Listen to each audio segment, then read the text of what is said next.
The Vampire and the Addams. Chapter 1, Vlad. Come on. Come on. Come on. Vlad raged from inside his psyche, constantly smashing against the walls of his mind attempting to break free. Since awakening in his sealed coffin, his body weak and unresponsive, memories of 2 lives lived warring in his head, he had been trapped, constantly reliving every second of the madness that led him to his current sealed state. He watched as his father descend into madness after the death of his mother. He watched as he and his father were chained and forced to undergo the ritual that was supposed to make them servants of the order, only for the spell to backfire due to his actions, turning him and his father into something that should not have existed and could never be contained by anyone other than themselves. He watched as he and his father butchered, slaughtered and manipulated their way through their enemies in order to make certain no one would ever threaten their people again. He watched as his father became addicted to the bloodshed. However, when their enemies were nearly expunged to their very roots and his father had no more dragons to slay, he could no longer recognize the man he once admired. In his father's place, was a being of pure bloodlust, one that rained terror upon all, with no discrimination, the wicked and innocent alike. He could no longer watch. He had to fight. He and his father crossed swords, spears, claws, their battle spreading to nearly every inch of the planet, leaving death and destruction in their wake and the names Vlad Tempest and Vlad Dracul, the vampire progenitors, carved into history. A history written by those who survived. A history that painted them in a shade so dark, it allowed no presence for light. After the battle was done and his father's body faded into ash in the wind, he laid there, on the verge of death, slowly trying to will himself to heal, until he was dealt yet another knife to his already bleeding heart. Many of those he once led, those he defended from his father's madness, and those who owed him their lives attempted to deal the final blow. However, before they could, a few faithful gave him an opportunity, allowing him to seal himself into an inaccessible crypt composed of his very life force. In that year, the 17-year-old prince descended into a deep rest, only to wake several hundreds of years later, locked inside his mind, allowing him to access memories of his past life in modern Earth, and forced to relive all that he had experienced in both lives over and over again. One, a life of mundane comforts and a beautiful otaku path carved by his own hand and creativity. Then, another life filled with struggle and conquests that would leave the strongest unable to see light in a world of bloodshed. He could not balance the 2 incredibly different lives. His mind breaking and healing at a blinding speed as he attempted to find solace. Just when he was on the verge of shattering the shield tied to his life force, allowing him to brute force an escape from his psyche, that his weakened body may not have been able to withstand, he gained access to a mind outside his own. A mind incredibly connected to the world of spirits that created a bridge between their own. And so, in a moment that would shape the lives of 2 determined individuals, he called out, Wednesday Addams. Chapter 2, Wednesday's Vlad. This is nice, the child thought to herself as she watched the funeral of her grandmother's friend wrap up. What the girl did not find nice was the annoying boy that continued to pester her to play with him. She was not interested, but the boy was persistent. Therefore, in order to get the boy to be on his way, she suggested they play hide and seek. It had been a while since last she saw the boy and she had to admit that she was curious as to whether or not she should begin looking for him. Tracking prey is a valuable skill, after all. She had never been one to be indecisive, therefore she set off in hunt. She searched for a while, catching no trail that the boy might have left behind, eliminating the places that he could have gone, eventually making her way to where the bodies were buried or stored, as if she was not going to make her way there anyway. She walked amongst the tombs and crypts for a while, enjoying the ambience, looking for the coffin of the boy's grandmother that was soon to be lowered into the ground, believing the boy likely chose to hide around there, after she eliminated many of the obvious choices. She searched around the coffin, not finding him, when she saw the coffin about to be lowered. It was one of her favorite parts, so she chose to stick around and watch. However, as the coffin was being lowered, she was certain she could hear banging from the inside. Excitement was felt from her cold dead heart, however none was shown. She ran to the coffin, listening closely, past the whirring of the machine lowering the vessel, which allowed her to confirm that there was definitely something more than the dead in that coffin. She ran to get help, knowing she could not remove the lid from the coffin on her own. She returned, looking forward to seeing the undead rising from within, only to be greatly disappointed. There were no undead. Just the boy that clearly took a game of hide-and-seek way too seriously. Though, she could respect the effort, it held very little when weighed against the stupidity. If she knew it were him in there, she might have run slower. Only her brother Pugsley could have topped such an action in incompetence. Wednesday, thank you, thank you. The boy thanked her, his hands on his knees as he practically hyperventilated out his tear-filled thanks for her saving his life. You're welcome. She gave a curt nod, her face betraying no emotion. She turned to leave, following the path out of the burial area when, from the corner of her eye, she glimpsed a crypt that she somehow missed, shrouded in shadow, unable to be seen when she turned her head to look directly at it. When she moved her sight forward, once again, so she could better glimpse it from the corner of her eye, she felt a tremendous headache assault her mind. It felt as if 1,000 ants were crawling through her mind, reaching the furthest reaches and burrowing where she would allow none to go. Wednesday Addams. She heard the voice inside her head. A rare expression of shock graced her features and she turned every which way trying to find the source, only to come to a stop once again as she caught sight of the barely discernible crypt once again, just in the corner of her eye. Wednesday, are you all right? She heard the boy ask from behind her, However, she did not have any interest in responding. Something interesting was happening and she was far too curious to let it go. Wednesday Addams, you have my apologies. I did not mean to invade your mind. I sensed a connection and reached out reflexively. I am Vlad. Wednesday had heard of spirits and ghosts. The Addams family was not shy about reaching out to the spirits and their ancestors beyond the veil, however she had never been contacted by one. The shocked expression had long left her face, her mask of deadpan neutrality back in place. She considered speaking out loud, but before she did, she could feel the presence in her mind, as if telling her how to communicate. It is fine. The young Wednesday spoke the lie through her mind. She would never admit to how exposed she felt mere moments before. How vulnerable. Are you a spirit? No, I am not what you would call a spirit. I believe the boy behind you is beginning to grow anxious due to your inactivity. Go join your family, Wednesday Addams. We can talk later. Distance is not an issue. Wednesday hesitated for a moment, weighing her options. She was very curious about the shadow crypt and the voice that so easily accessed her mind. Part of her felt it a violation that must be rectified, while another part of her felt something more when it made its presence known. Something that did not belong to her. Something lonely, angry, and incredibly tired. All in all, as far as Wednesday was concerned, it all added up to a mystery. A string to be unraveled that just delivered itself right into her hands and she would squeeze it dry until nothing was left. She began to walk again, making her way back to her family while keeping one eye on the crypt. No matter how far she walked, the distance between her and the crypt did not seem to increase. It stayed exactly where it was relative to her. Are you inside of that crypt? Wednesday asked Vlad. That is correct. Wednesday stopped, tempted to walk towards the crypt. Do not attempt to approach. Vlad warned sternly, dousing the idea in fire before it could spread. Why not? The young Wednesday questioned, still considering her choices. I am not sure what would happen if you got too close. The area around my crypt is heavily protected. Do not approach, at least not yet. Vlad again warned. The young Wednesday only stayed standing for a short moment more before continuing on her way, walking forward, increasing the distance, however never losing sight of the crypt in the corner of her eye. A smirk filled with the urge to challenge barely discernible upon her features. I will have my answers. And with that thought to herself, she went forward, completely forgetting the sniveling boy who followed. Chapter 3, Scumpa Mea. It had been 6 years since that fateful encounter between the Prince of Darkness known as Vlad Dracul and the adorably acerbic Wednesday Addams, his opinion, no one else. It took Vlad years in order to deconstruct the magic that he used to seal himself. It had become intricately linked with the environment around him. It was as though his life force had become tied to the land in which he had been sealed. After meeting Wednesday and beginning to walk down the path of stabilizing his mind, it had taken him a few years to reconcile everything that made him who he was, when he was not completely focused on the seal. He organized his first life, cataloging and sequencing his memories in order from birth to death. Then, he did it again for his second life, from birth to death to rebirth to constant bloodshed to his long sleep.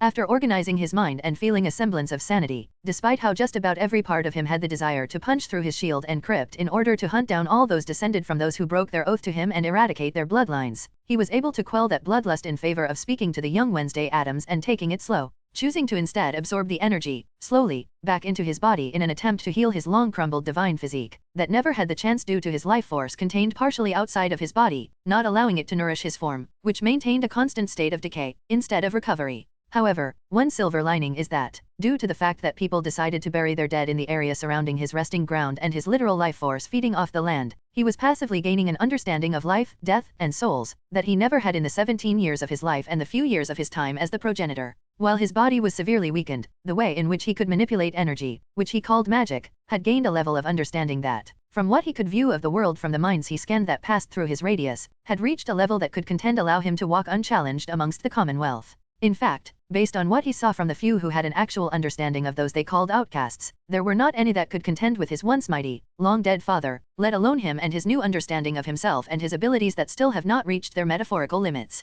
I'm not sure whose twisted idea it was, to put hundreds of adolescents in underfunded schools, run by people whose dreams were crushed years ago, but I admire the sadism. He heard Wednesday speak through the connection in their minds. He could feel her annoyance, along with the slight pleasure she derived from the ants who scattered as she walked. He knew that her tether was growing tighter and tighter, closer to snapping, the longer she stayed in that school surrounded by the mundane and unremarkable. He had heard and felt her grow into the young woman that she was, speaking to her on and off for years, whenever he had to put his mind to rest in order to comprehend an aspect of whatever he absorbed that he could not grasp nor control or contain. He knew that in order to fully absorb the shield that bound him, he would need to make it all a part of himself. And though he did not inform Wednesday, he knew that it would be quite soon that he would walk free through the world once again, delivering her a surprise that would no doubt force her to show a stunned expression on her stiff face. It would make his century. Anger. Rage. What happened Wednesday? Vlad asked. He could feel the familiar intent flooding through his mind from hers as she once again decided on taking action.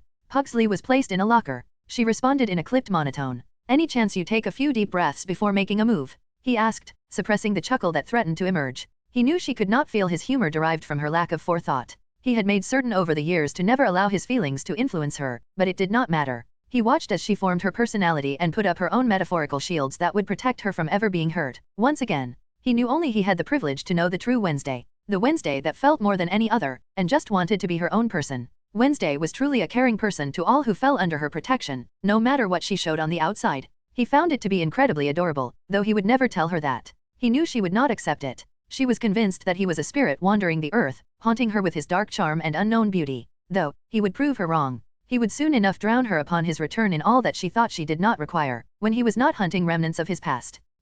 A deep moan escaped his dry throat as he felt his body responding more than ever, regaining functionality. He sensed Wednesday having a vision. She had recently begun to get them, however he refused to allow himself to view them, just as he, since he met her all those years ago, refused to peer into her mind beyond what she herself showed him. He felt it end. Are you okay? He asked. Wednesday, yes. At least now I have a target. Pugsley was once again incredibly unhelpful with his whining. I do not know how he will survive without me here. Vlad, planning on getting kicked out of another school. Wednesday, I do not believe I have much of a choice. My decision is made. The consequences are not in my hands. Vlad, you could go for subtlety. He informed, holding no actual delusions that she would listen. Wednesday, for all of her lack of interest in gaining attention, certainly did not shy away from it. She was truly indulgent in her dramatics. Wednesday, it's too late, I have already thought out the perfect plan. Vlad could sense the sadistic satisfaction that she found pleasure in, as she thought about whatever plan she had decided on. He learned long ago that as long as it did not harm her, it is better to not ask about her plans, and instead to just wait until she bragged or as she puts it educated him about her actions.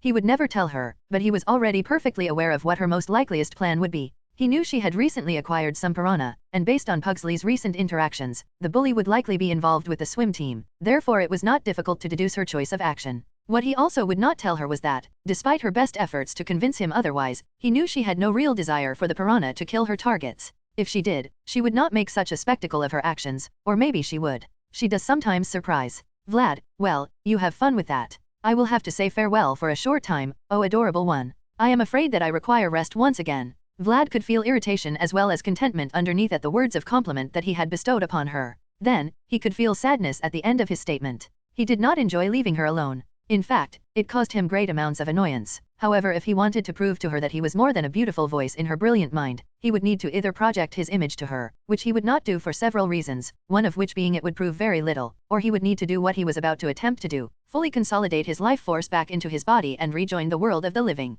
Wednesday, how long will you be gone this time? He could hardly discern the melancholy produced from her question that went deeper than her usual sardonic tone. He was certain only he could truly tell the difference. Perhaps her mother. He believed that Beauty saw more than she let on. Only her intense desire to connect with the young Wednesday kept her from being able to see the girl completely. All in all, a pretty good mother if he had his say. Vlad, will you miss me greatly? Vlad could not help himself from smirking, in his mind, at his pitiful attempts to flirt with the half-dead Beauty. Reborn after the ritual at 17 into a state of immortality, falling 2 maybe 3 years later, sleeping for hundreds of years, and spending 6 years of his life sealed in a shield, in a coffin, in a crypt, surrounded by a weaker shield made of his life force that flowed off the shield surrounding his body. Originally, when the young Wednesday entered his life, he saw her as an adorable girl, however she grew older, but he stayed constant, and eventually, he could not help but see the beautiful young woman that she was becoming. Soon she would be the age that he was when he turned. She is turning 17 soon, 1 year older than she was at this point in the show. He was certain he would be out long before then. He felt he had to be. His instincts were screaming at him that she would need him soon. Their connection through the psychic link was getting stronger. He could feel the spirits connected through her bloodline growing restless. Warning of danger that he could perceive, but she could not. Wednesday, I will. Vlad paused. Smirk suspended in his mind like a canvas. As he said, Wednesday can surprise him. He decided to not tease her as he usually would. He could tell their relationship was reaching a point where his voice was just not enough for the unclear atmosphere that sometimes spread between them. Vlad, then I will not keep you waiting long. See you soon, Wednesday. Only he knew how literal that statement was. He would see her soon and she would finally see him. Wednesday, we will see. He could sense the insecurity through their link. He knew that she had issues trusting the true value others saw in her. She doubted her family's intentions. She never had friends she acknowledged, outside of the scorpion that she lost. And she doubted him. She doubted that he would not one day be lost to her as her scorpion was. She attempted to keep her walls strong. Every time she spent long periods without feeling the connection the link brought, she would always convince herself even if he did not come back, she would be fine. He knew this could not go on. She required assurance, and while he refused to show her his bloody past without him there to hold her or to feel his broiling emotions, tempered through the chaos that was his mind not long ago, as long as he was no more than a voice in her mind. However, the least he could do was show her that he was real and powerful enough that no one could take him from her, for as long as she would have him. He kept the connection active, allowing her to feel his silent presence in her mind. He was waiting. Then, he felt it. A mixture of sadness and satisfaction, along with a powerful will. A will so powerful that it was forcibly attempting to push forth as much satisfaction as possible with whatever she was seeing in order to suppress the sadness of his departure. He knew she was watching the results of her revenge. Vlad, good job, Scumpa Mea. Vlad sensed she could only barely discern the last part. However, for the first time, he allowed her to feel his emotions, along with his words, for a brief moment. Wednesday, wait. And then silence. The connection was severed. Vlad seriously underwent the process once again, focusing the entirety of his senses, pulling his surroundings into himself. This time, for the last time, he would make it so. Chapter 4, Stretching Limbs. Ah, a rare breath of satisfaction sounded out through the cemetery, announcing the presence of one of the few people to ever genuinely display a smile of pure bliss at a location famously known for its solemnity. La la la la la. Vlad sounded out. His mouth opened wide, flexing his throat, attempting to loosen the stiffness that had set in after hundreds of years of inactivity. He stretched his body in every way that came to his mind. His crumpled rags falling off his body to be scattered as dust, upon hitting the ground. His body cracking and snapping as his bones, joints, and muscles settled back into their loose positions. Finally, Vlad took in his surroundings with his own eyes for the first time in forever, rather than using someone else's. He saw how the once grassy and uniformed burial grounds had become desperate and dead, without a speck of life flowing along the ground. Grass, trees, he looked up, even the sky, all gray. Originally, he sought to avoid this sight. If he took it slowly, he could have reabsorbed his life force back into himself. However, as soon as he heard Wednesday asking him to wait, he knew he could keep her waiting no longer. The tombstones, crypts, caskets in the ground, and even the skeletons inside them, all were on the verge of becoming dust. In the span of a week, a level of decay was introduced that can only be achieved over the span of hundreds of years. Everything was dead, but he was alive, once again. He stretched his senses, merging his mind with his environment. The wind, moisture in the air, even the light and shadows, he could sense everything they touched, processing all the information being fed to him. Wednesday Addams. He spoke out, saying her name out loud for the first time. Where are you? He took one more deep breath, then looked to the gray sky. With his head held high and a small smile on his face, Vlad raised one leg, set it down, and sunk into the shadows beneath his feet. Immediately after, the gray sky turned black. A storm purely destructive in purpose swept the area where he just stood. When the storm was done, all traces of Vlad Dracul's presence were erased. Several miles away, in a heavily populated city, Vlad appeared, emerging from the shadows behind a building. He proceeded to walk forward, into the light of day, wearing nothing but the suit in which he was born. However, despite the near unimaginable levels of perfection on display, no one seemed to notice. Not one person acknowledged his presence. Vlad walked into a clothing store that he recognized to sell quality goods. As he looked around, he knew the first thing he needed to do was to acquire resources. Stealing was beneath him. It was the action of those who could not compete in a certain area. Economic wealth. A true prince falls short in no regard. If he steals, it's because he wants, not because it is a need. However, beggars can't be choosers, so he swiped himself an outfit, betraying no shame upon his face. Just a quality pair of black slacks, a black buttoned-down shirt, and black dress shoes. He took the clothes in his arms and exited the boutique, scanning the minds of those around him, constantly gathering information and confirming if anyone, no matter how unlikely, was able to see through the mist in which he surrounded himself. He went to the nearest five-star hotel, traveling through the shadows in the gray plane, to appear in the penthouse suite, where he took a shower, brushed his teeth, and got dressed. Now then, he set out, flopping back on the bed. Even with the near-constant aches and pains, this bed is still comfortable. It's been both too long and incredibly short at the same time. Reliving one's memories, experiencing those experiences from every aspect of one's past can make them seem near and far all in one. As if it were just yesterday that I wrote my first fanfiction or swung my first sword. Vlad stared at the ceiling, allowing himself to sink into the soft mattress and enjoy the relative comfort. Style is everything. If I'm going to appear before Wednesday in the flesh, it has to be in an incredibly impactful way. Making an impression is one of the cardinal rules of being a prince. Though, now that I'm truly out, it does beg the question of how I should allow her to get to know me. Letting her know who I have been to her will automatically allow me to stay close to her, but it would also result in predispositions and knowing her, presumptions. I'll take it slow. I would like her to get to know every part of me and not simply accept me, just because I was the one who walked with her all this time. That would be a disservice to us both. But wait, what if she does not even like my face? PFTTT, ha ha ha ha ha. Vlad held his aching stomach, basking in his incredible humor. Vlad closed his eyes, his lips smoothed from the smile into a straight line, and concentrated on his psyche. He reached out, touching that familiar connection that had become so predominantly important to him, calling out to his precious one. Vlad, she questioned immediately.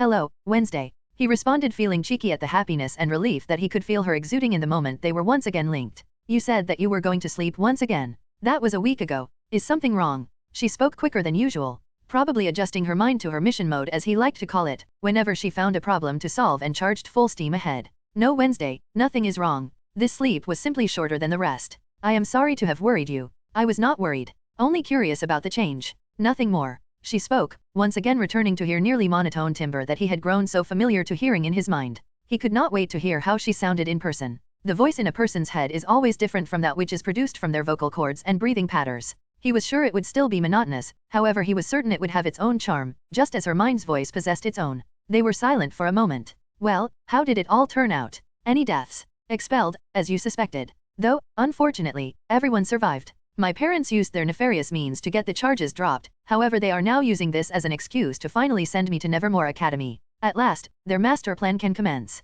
Though, I have been unable to see through them as of yet, I am sure that this latest torture of theirs will not turn out the way they hope. I will survive. Wednesday finished her passionate, to him, monologue. Her confidence restored, as she knew how to speak on this subject. He could feel her vitriol and youthfulness exploding through the psychic link. Guy-sensei would be proud, despite the lack of well-fitted green that he was certain she would never wear. Sounds like you've got it all under control. When do you begin at your new school? Vlad asked, not allowing the anticipation to slip through their link. He just had the beginnings of an idea. I'll be discarded there at the beginning of next week. Why? Are you going to give me words of encouragement? Perhaps send a gift that will aid in my escape? Wednesday asked, her tone dripping with sarcasm. Perhaps he would send a gift indeed. Would you like me to whip you with encouraging words? That is not your particular brand of masochism. Vlad could feel himself growing interested at the thought of whipping Wednesday, however he knew that, while she would definitely enjoy it, no matter how mature she believed herself to be, she was far too green and it was far too soon to introduce her to the ways of exploring one's fetishes, because while he may have been a young otaku, he was also an incredibly handsome athlete, who, in his own opinion, learned the ways of the flesh far too soon in his first and second lives. Like fresh into becoming a teenager too soon. Thus, is the burden of being better looking and more charming than literally everyone else. Sigh, only he understood the weight he carries. All wanted to get it, but only he had it. Try me, Wednesday responded almost instantly, causing Vlad to blink once out of surprise. He felt no lust through the link, so he was sure her mind did not follow the same path as his own. Though, with that realization, he closed off his perception to her emotions. Now that he was free, it no longer felt like a necessity. Now, he would operate the mental link as more of an instant message, instead of as his crutch, since he was now able to appear before her. A desperation for closeness that existed within him that he did not actually recognize until that moment had caused him to essentially latch on to her emotions in order to feel that humanity. To him, she felt far more human than anyone he had ever sensed. He had always had the capacity to sense emotions, however it wasn't until her that he could feel them so deeply. Now that he was free, he acknowledged the need for her to have her privacy. I believe in you. I believe that no matter what your dastardly progenitors have planned with their nefarious minds, you, the most brilliant and resilient of them all, will definitely stand on top in the end and all secrets will be laid bare before you. There is nothing that you cannot accomplish. Wednesday Addams. Vlad waited for a moment. It took only a single second for him to question his decision to no longer perceive her emotions. He believed he knew her incredibly well, better than anyone, but that did not mean that he knew all of her mind. He made certain to never peer beyond what she spoke or showed him, after that first time when the link was established. For all he knew, she could have lied on several occasions and he would not have truly known, if it did not cause guilt. He knows how much she enjoys getting one over on those she cares about. That was encouraging and each word was incredibly painful. But, in a good way, he smiled at her deadpan. So, in a few days, you will have a new battleground. Have you done your research? This was something he taught her long ago. Only the one with the answers can control the questions. If you do not know your situation, how can you dominate it effectively? While he tried to refrain as much as he could from influencing her growth with his opinions in any way that would cause her to lose sight of who she believed she should be, he never once refrained from offering his ideas, but only when it did not alter her original direction she was already walking to accomplish her goal, and mostly only after it was asked. Though, it rarely was. Wednesday likes to solve her own problems. I have done as much as I can. Nevermore is not exactly open to the public. It is a school for outcasts. I was unable to contact any alumni to question them, and other than accolades acquired by my mother in her time there, it seems that they have hidden anything that can give me too much information on the place. Perhaps they believe that it will limit my options to set up my escape before arrival. And, as often is the way, my mother has executed a well-done job of burying her secrets. Wednesday informed him. While he agreed that her mother could be more forthcoming, over the years, based on what he had seen, they were simply two individuals, who were far too similar. Wednesday's greatest woe is that she could see the many similarities, however she has convinced herself that it is due to her mother attempting to get her to follow in her footsteps. Footsteps that she refused to step into. Wednesday says she will never love and marry. She will never settle down. She will be nothing like her mother. He would prove her wrong, simply by staying out of the way. She can talk as much as she wants, but she cannot lie to her heart. He could feel her love for her mother and he found her denial to be amusing to say the least. He had always had a soft spot for tsundere-like individuals in the past. Well, it sounds like waiting will be your game. Do you know the location of the school? Yes, she responded. Tell me about it, he requested. This was required information for him and the easiest way to get it. Jericho, Vermont, North America. A small town, heavily influenced by pilgrims. The school sits separate from the town, however I am sure that in order for the two to coexist, they must have a sort of cooperative relationship. Wednesday gave her concise report. Before gathering more information, that sounds like your likeliest avenue for escape. Connect with a student or local with the means of transportation and barter passage to a bus or train station, in the guise of going to the town, that can lead you where you want to go. However, you might need to book a ticket on the earliest departure, no matter where it goes. If you are caught idling around a station, you could be sent back. My thoughts exactly. Based on what I know, that seems to be the best way. It has been a while since I visited your crypt. Perhaps that can be my first stop, she said. Perhaps, was the only response he gave. He knew that this conversation was quite unnecessary. As if he would relegate her to the need to rely on bartering with strangers to make her way, especially since he now knew where he, in fact, would be attending school. Do you disagree? She asked, voice sounding genuinely curious. No, if it comes to it, you will always have a place near me, though, for the time being, she would not know just how near they would be. Well, that gives me 1 week to set up my new stomping grounds. Vlad spoke out as he began to formulate his infiltration strategy, as well as his re-emergence into the world. Open your arms, Nevermore Academy. Dracul has a new domain. Chapter 5, a week in review. She should be arriving today, Vlad thought to himself as he sat in his solo dorm room skipping class for the 3rd day in a row, since he arrived 1 week ago. After communicating with Wednesday and learning of her plans, Vlad proceeded to leave the hotel in favor of truly stretching his limbs. He started with scanning his surroundings to find his preferable blood bags. While he did not truly care that much about who he drank from, he refrained for so long after gaining his freedom simply because it had been far too long since he quenched his thirst. He knew once he started, many drained bodies would be left behind.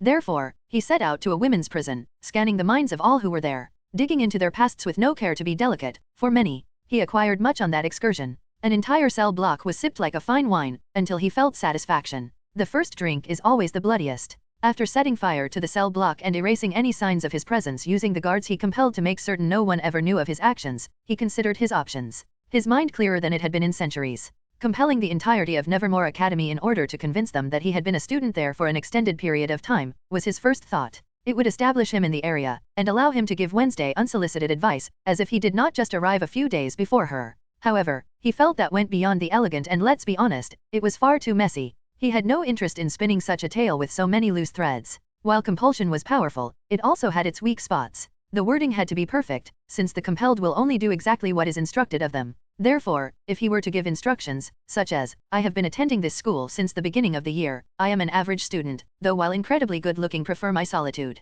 the results would be exactly that. However, if one were to ask anything specific about his time there, such as what he did on a specific day or what he did during a certain event, the compelled will draw a blank. It was too tiresome to have to compel every single individual in such a long-winded manner, when there was a much simpler solution. After compelling himself the fastest car he could find, since, while shadow walking allows one to fold structures and landscapes in order to pass through walls, or walk up buildings as if one were still standing on the ground, one can only go as fast as one can move and Vlad's body was only as strong as that of an athletic mortal, at the moment. However, he could feel himself ever so slowly mending. Not that he was truly worried about it. A warrior who can only rely on one aspect of their being should retire the moniker. While his body was weakened, his manipulation of energy and the magics of the world had never been more pronounced. After all, shadow walking was something he only comprehended after observing the shadows in his surroundings upon his emergence. In the past, he and his father would turn into a flock of bats in order to travel from one location to another when expediency was required, since while their speed on foot was astounding, their maneuverability and dexterity when flying was next level and very difficult to defend against.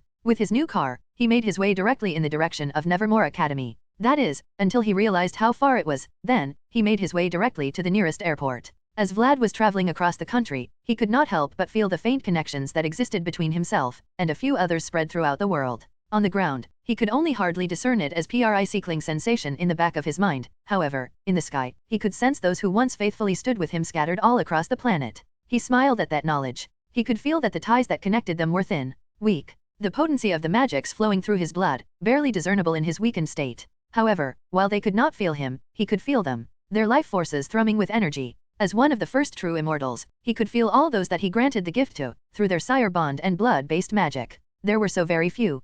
Only those who chose to stand with him in the end were allowed to keep their connection to him. However, he knew they all thought him to be dead. Severing sire bonds is incredibly easy, but it takes a toll on one physically, due to the backlash of severing the connecting life forces. However, he did it anyway, despite his body barely capable of movement at the time. All those who betrayed him were severed from his source, as he sealed himself away. If they knew such a thing were possible, he was certain they would have planned more carefully. However, that is one of the main reasons none ever knew. Only he and his father truly understood sire bonds and the magic in their blood. Instead of calling to them and announcing his return to the land of the living, he instead chose to continue on his path. He lacked information, and while he could force obedience through the bond, it was never his way. It went against his pride to have to force others to follow him. Only when he would punish, would he sometimes express his true will over others through the bond. So, while he did not know where they stood and what else was out there lurking in the world, he decided to take it slow, fully heal and be fully capable before reaffirming his existence. Vlad II, for the time being, will be no more. The trip was quick. He went around the city which housed the airport, acquiring everything that he felt necessary. He truly missed his servants. He created a background for use, found a renewable source of income, and acquired another mode of transportation, this time a sleek, black bike, from a dealership, paid for with cash. With that, and all of his newly acquired belongings set to be delivered to his new domain, he proceeded to enjoy his road trip, never once releasing the throttle, except when he needed to stop to refill the tank. It was quite relaxing, and the music, connected to Bluetooth from his acquired phone, he did not have the patience to deal with phone dealerships, to his helmet, was not bad. Both old and new to him at the same time. He was beginning to like the dichotomy that came from being an individual of both the past and a nearly culturally parallel present, despite the added supernatural spice. While he was never big into social media or anything of the like in his first life, he did always enjoy allowing others to look upon him with envy and admiration, and while his looks were still similar, he was certain that his features had been enhanced to a level beyond his past self's handsomeness. Nonetheless, Nevermore. Upon his arrival, he walked leisurely through the school, testing his options, and gaining an understanding of not only the building, but also the supernatural culture as viewed by the students and faculty as a whole, and he had to admit, he was disappointed.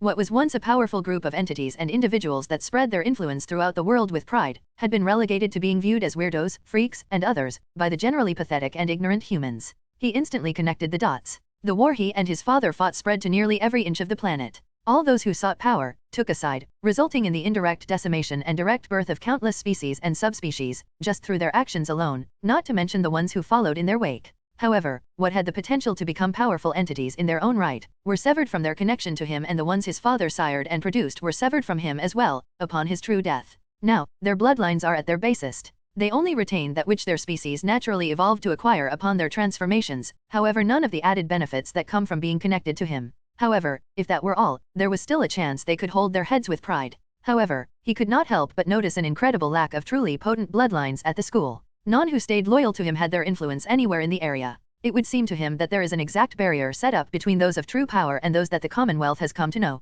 He did not mind this at all. After gathering his information and forming his working conclusions, Vlad made his way to the principal's office. He entered the room without knocking, looked the startled white-haired woman directly in the eyes, and spoke out in his naturally charming voice. My name is Dracul Dresden. I am a new student who has just been admitted into this institution. You do not know my background, however you believe it to be incredibly prominent and powerful, due to the fact that I was approved to be enrolled here over your head. You will handle all the necessary paperwork of my enrollment, leaving blank anything that you do not know. You will not attempt to contact anyone about me, because every time the thought occurs to you, you feel a fear deep, to your very core, that you cannot explain. You believe it to be your instincts, so you follow them. You will assign me to a single dorm room at the top of a building with a large window, and it will be understood that I am only attending this institution in order to get to know other outcasts my age. My academic pursuits are solely in my own hands. You will inform all faculty of this, and you will not suppress any rumors that arise, however you will instruct them to not spread them. Upon doing that, you will take a step back and let nature take its course. After I walk out of your office this one time, you will forget that you met me.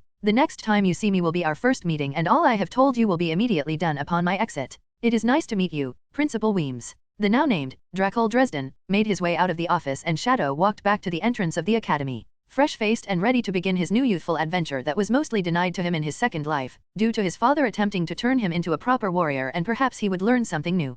Perhaps. Chapter 6, Plan D. You're the voice I hear inside my head, the reason that I'm singing. I need to find you. I've got to find you. You're the missing piece I need, the song inside of me. I need to find you. I've got to find you. As Dracul sat on the ledge of his balcony overlooking the entrance of the academy, he could not help but sing in his beautiful voice one of the all-time greatest songs dropped by the brothers Jonas and Lovato of Demi that was ever bestowed upon mankind. In his opinion, and probably Schmidt's, despite the lack of EDM, it was a true banger. though, not only a banger, but also incredibly appropriate, as he watched the black 1950s Cadillac hearse make its way through the gate and up the drive to the front of the Academy's entrance. He could feel the voice that guided him like a light through the darkest of tunnels riding in that stylish car. He felt anxious. Dracul nearly fell off the ledge at that startling realization, contemplating for a moment if his current actions were truly such a good idea. He felt vulnerable. Even at his weakest, in either life, he never once truly felt vulnerable. He simply kept on doing whatever he was doing and allowed the chips to fall where they may. However, this was different. He took in a slow, deep breath, and blew it out quickly,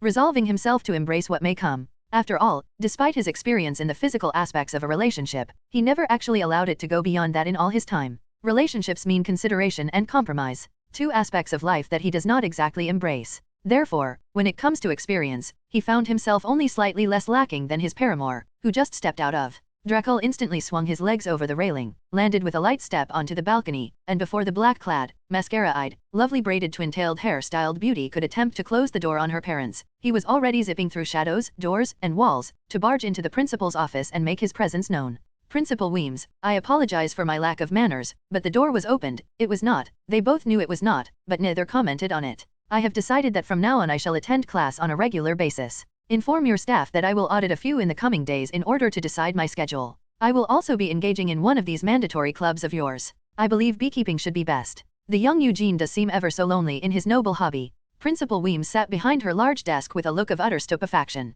He knew that his rushed words and seemingly random nonsense must have seemed like, well, nonsense, to her ears. However, he had already thought this out. Originally, he was only planning on seeing the adorable one when she was not in class, and he decided to approach her. However, with just one look, that plan went out the window in favor of the less than desirable Plan D, titled Operation Hover. Yep, that's right. The vampire prince of darkness, Vlad II, Dracul, the true impaler, has chosen the most honorable path that only the bravest could walk of bidening. He would literally just be there. Which is also why he immediately made his way to his current location. Let the bidening commence. Mr. Dresden, Principal Weems voiced out, having recovered from her initial surprise at seeing one of her most elusive students suddenly barging into her office. I am pleased to see you finally taking an interest in your education. Nevermore Academy has much to offer to those who are willing to participate. He could see the, for some odd reason, smug smile tug at the corner of her near-permanently smiling face, though he could only guess as to what she was thinking, since he had acquired more than enough information to retire his prying into the minds of others, thus stopping to enjoy the challenge of not having everything laid at his feet. But if he had to guess, it was probably something along the lines of him finally being able to see the beauty in her beloved school. He did not care. In truth, the only reason he allowed her to prattle on as much as he did was so that he could spread out his time in her office. However, there was something about the woman that he couldn't quite place, that he found particularly annoying. He often had to stop himself from chucking her out of a window whenever she crossed his sight. Yes, your educational institution has infiltrated into the depths of my mind, unlocking an ardent desire to consume knowledge in its entirety. I don't know why, but I can only applaud its prowess. He gave his own, better, smirk in kind, engaging in an incredibly slow and drawn-out clap. It was worth it to see her eyebrow and one side of her mouth produce that spasm they did whenever he decided to grace her with his presence. Perhaps that's what he found so annoying about her. No matter how often she was rebuked, she refused to believe that eventually she could not win him over to the side of adolescent productivity. I mean, inducing someone to develop a tick in their face in the span of a week has to give even the most devout followers of academia hesitation and reconsideration. But no, not Principal Weems. She is steadfast and quick to recover her damaged ego. He could respect it, as long as it was not pointed in his direction. Then, it was through the window you go, eventually. She still has a purpose to serve, and that purpose just arrived. Knock knock. 2 bland knocks followed by the opening of the door, without waiting for permission. Just his style, though only this time, it was her. Finally, Dracul's only thought as she walked into the office, followed by her family. He sat on the edge of Weems' desk, watching her approach. His eyes locked on hers and hers locked onto him, neither giving away a single thought from their expressions, until, if that would be all Mr. Dresden, I have another appointment. That is Mr. with a capital M, I can hear the difference. Who got the reference? Dracul interrupted his wayward principal's nonsense, and I do not remember us having an appointment. I walked in, said my piece. Therefore, it is only logical that I be allowed to walk out, also at my leisure. Eyes still locked on to Wednesday's, only as he spoke his head began to tilt ever so slightly, his eyes drew narrow, and a half-smile began to form on his face that he was certain would give any normal lass collywobbles at the very least, and a full-blown heart attack at the very worst. However, Wednesday just stared. No matter, he felt no embarrassment. With an immediate recovery, Dracul continued. Luckily for us all, I am done here. He dropped the smile from his face. Gracefully, with a capital G, stood from the desk, and made his way forward, directly in front of Wednesday Addams, who continued to show not a single thing. He stopped before her, his head held high with a loose posture, exuding a sense of pride and solemnity as he narrowed his eyes looking down at her. "What is your name?" he questioned in a tone dripping with royal authority. The silence was deafening, but he would not relent. After what felt like an eternity of no one uttering a word, "Wednesday," was all she said, as her dead eyes looked up into his, without bothering to raise her head. His eyes traveled up and down her person, as if he were evaluating her worth.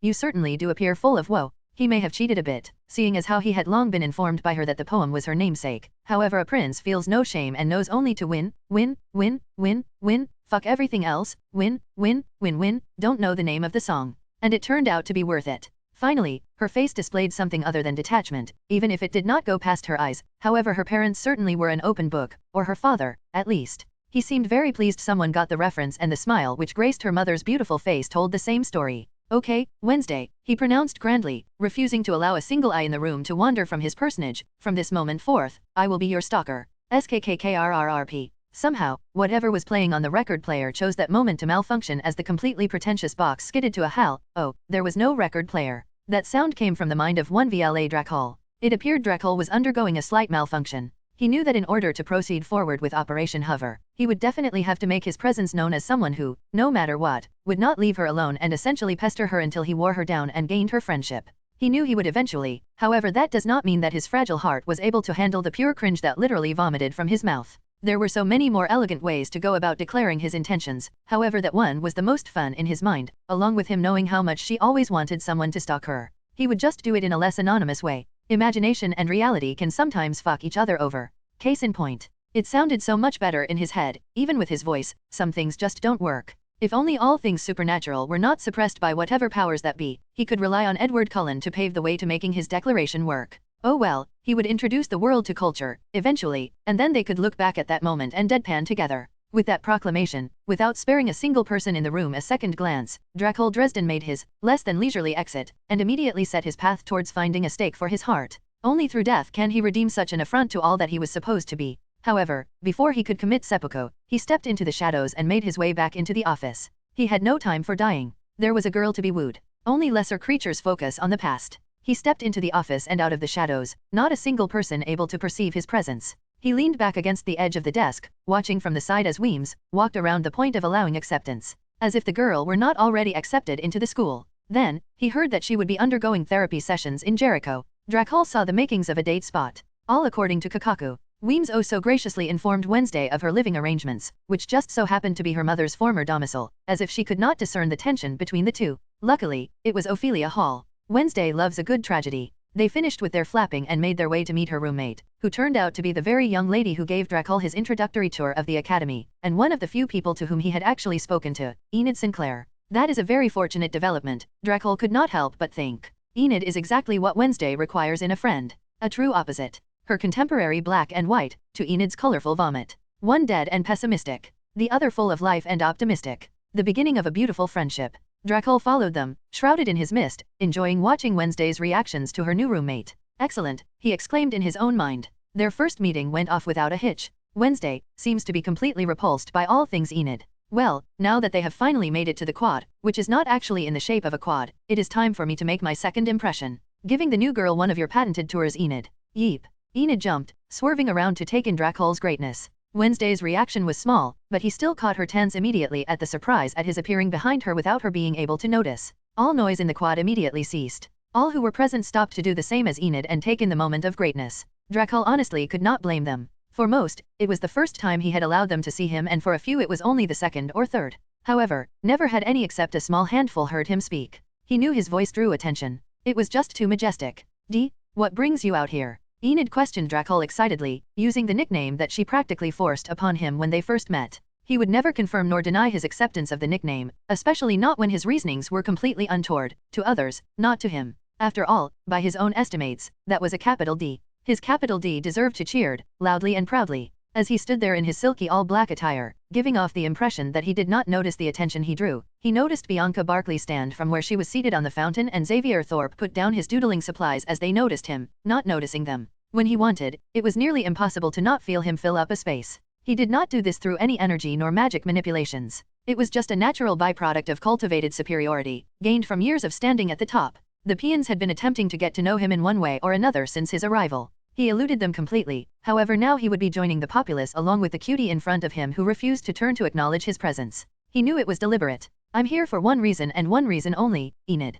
Dracul looked from Enid to the back of Wednesday's head, a predatory smile gracing his features that could only be seen if one looked very close. He released a speck of bloodlust directed entirely at one person. She turned her head and glared at him as if he had stepped on her foot with metal cleats. That's better, he thought to himself. I'm here for Wednesday Addams, Dracul declared clearly, his voice effortlessly carrying throughout the quad and perhaps beyond. Mi pequeño muert, the last part, still spoken at the same volume, however only she could hear the words, and he made sure she knew, only she could hear them. Perfect Chapter 7, His and Hers. What is your problem? Wednesday questioned, her forearm pressed into the neck of Dracul as she held him against the wall in the dark corner she pulled him into. Him looking down at her and her looking up at him. Well, that escalated quickly, he could not help but deadpan in obvious Wednesday fashion. Her brows slightly furrowed for a split second. He knew she was not used to a person not even being slightly off-put by her, outside of her family. It was throwing her off. I asked nicely. The next time, I will ask even nicer. So nice in fact, you'll give me your blood as a thank you, she threatened. A threat that he was pretty sure was a rip-off of something he said back in his days of impaling others, but you know what they say, there is nothing new. And back then, he came up with some very creative threats. What's this about Wednesday? Dracul questioned, his brows knit as he looked into her eyes, seemingly sincerely imploring her for answers. Is it the declaration of my intention to stalk you, or is it the fact that I believe, just made you feel a tingle of fear a moment ago? He finished, his mouth spread in a look of pure joy, as he were having a great old time. Wednesday continued to stare into his eyes, her forearm pressing even harder into his throat. He was sure he would be suffocating if he were not, well, him. Then, inspiration struck. He, for the first time since awakening, revealed his true nature, to another. The mist surrounding the two making it so that no one outside could see, as he kept his presence suppressed to where even she could not feel it. Very few living were ready to feel what flowed naturally off of him when he let his true form grace the world. His eyes mutated. His sclera became black, irises red, and slit pupils an even darker shade of black than his sclera. His canines lengthened to points that should not be able to fit inside a closed mouth. His caramel epidermis took on a faint glow for a moment, only to dim, leaving his skin smoother, clearer, and many times tougher. His flowing, curly coiled hair, some strands hanging on their own and others combined into silky dreadlocks, flowed down his back and over his shoulders. His body grew slightly taller as Wednesday's arm could no longer press into his neck, only his solid chest, as he bent forward, bringing his face inches from her own. His eyes searching hers. Her face gave nothing away, but he could smell her interest, her curiosity, her fear, her desire, her lust. He felt himself growing tense, his stomach tightening in on itself as he exhaled one quick breath, not daring to breathe in again. He took on his true form simply to play with her, perhaps produce a little more fear. He knew how much she enjoyed being truly afraid. However, no part of him expected or was ready to encounter her lust. He could see in her eyes that she was just as confused as he was, only he knew the reason for her confusion. He knew this was the first time she had felt true lust. She never had an interest in anatomy beyond understanding ways to exploit or examine, and she certainly had not taken an interest in sex. He moved his face forward, only a hair's breadth away from his nose touching hers, however she did not move back. He could hear her heart pounding in her chest. If he allowed his heart to beat, he knew his would be just as loud. In that moment, he knew that his decision was correct. This girl was his, and he was hers. He could smell her fear becoming more prominent, followed by her lust. Of course, his Wednesday would get turned on while being afraid. Still her face showed nothing, but he knew that she wanted to run. Her eyes had lost their sharpness, her mind running too fast for her to process. Wednesday. She snapped back into focus, all her being immediately becoming sharp once again. He watched as her eyes lost their confusion and anger took its place. Rage. She reared back and surged forward in one fluid motion. He softened the area around his forehead, knowing what's coming. Bam. Their foreheads met. Dracul's head flew back, smacking the wall behind him, his eyes remaining on her the entire time, as he saw her close her eyes in pain. His features immediately took on their more human appearance. Still incredibly attractive, but more debonair bad boy and less elegant dark prince, with a capital P. She brought her hand to her forehead, checking it for blood, and proceeding to once again glare at him, as if it were his fault that she decided to dive headfirst into a contest of who had the harder head. Admirable, but a foolish endeavor. Are you all right? He asked her, genuinely concerned, and questioning her tactical execution in his mind.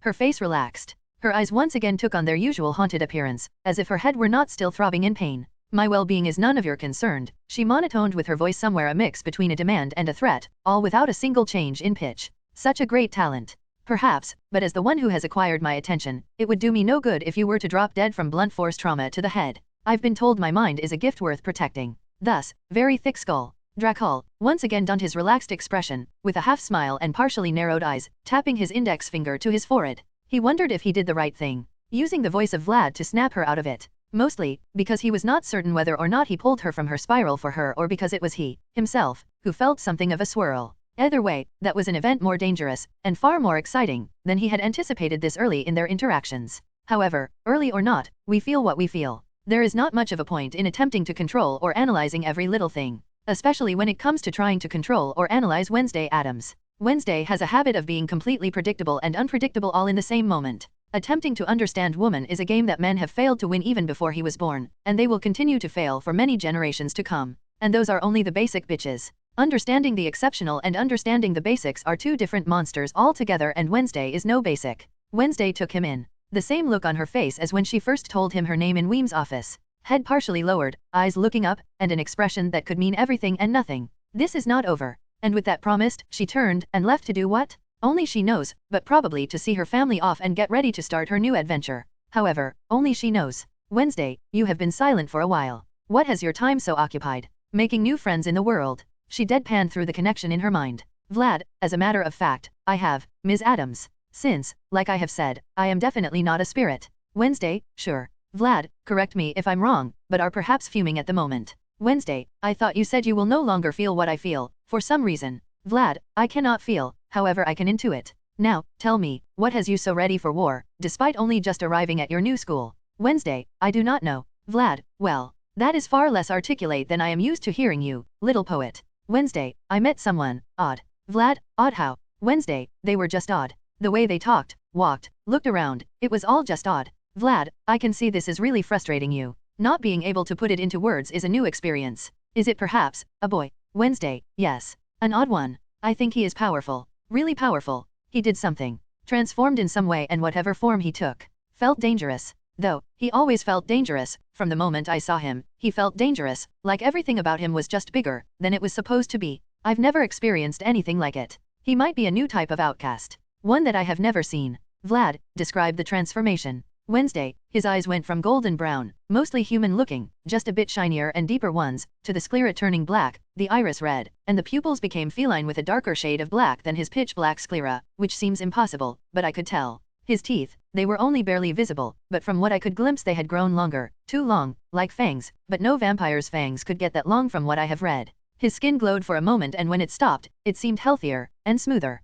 His hair stayed mostly the same, only I'm pretty sure it got shinier, maybe thicker, and longer. Lastly, his body. He grew at least 3 inches in the span of a few seconds. His shoulders and chest expanded, however the muscle definition that I saw through his partially unbuttoned shirt got denser. That is all I could gather. Vlad, I have heard something of this. However, it is very old, incredibly so, and it was supposed to be long dead. Never to walk amongst the living again. Do you want to hear about it? Wednesday, no, I will figure it out on my own. Vlad, if he is as powerful as you say, what is to stop him from harming you before you can get close enough to figure anything out? Wednesday, do not worry. I have a plan. Besides, he seems to have an interest in me that I cannot explain. Vlad, and, do you have an interest in him that you cannot explain? On second thought, don't tell me. I will just wait for the events to unfold before I get the tea. Wednesday, what tea? Vlad, Chapter 8, A Theory. Fun times, fun times. Dracul hummed as he made his way through the shadows, fresh off his latest stalking session with Wednesday. He could tell that whatever desire she had to escape her captivity was fading by the minute.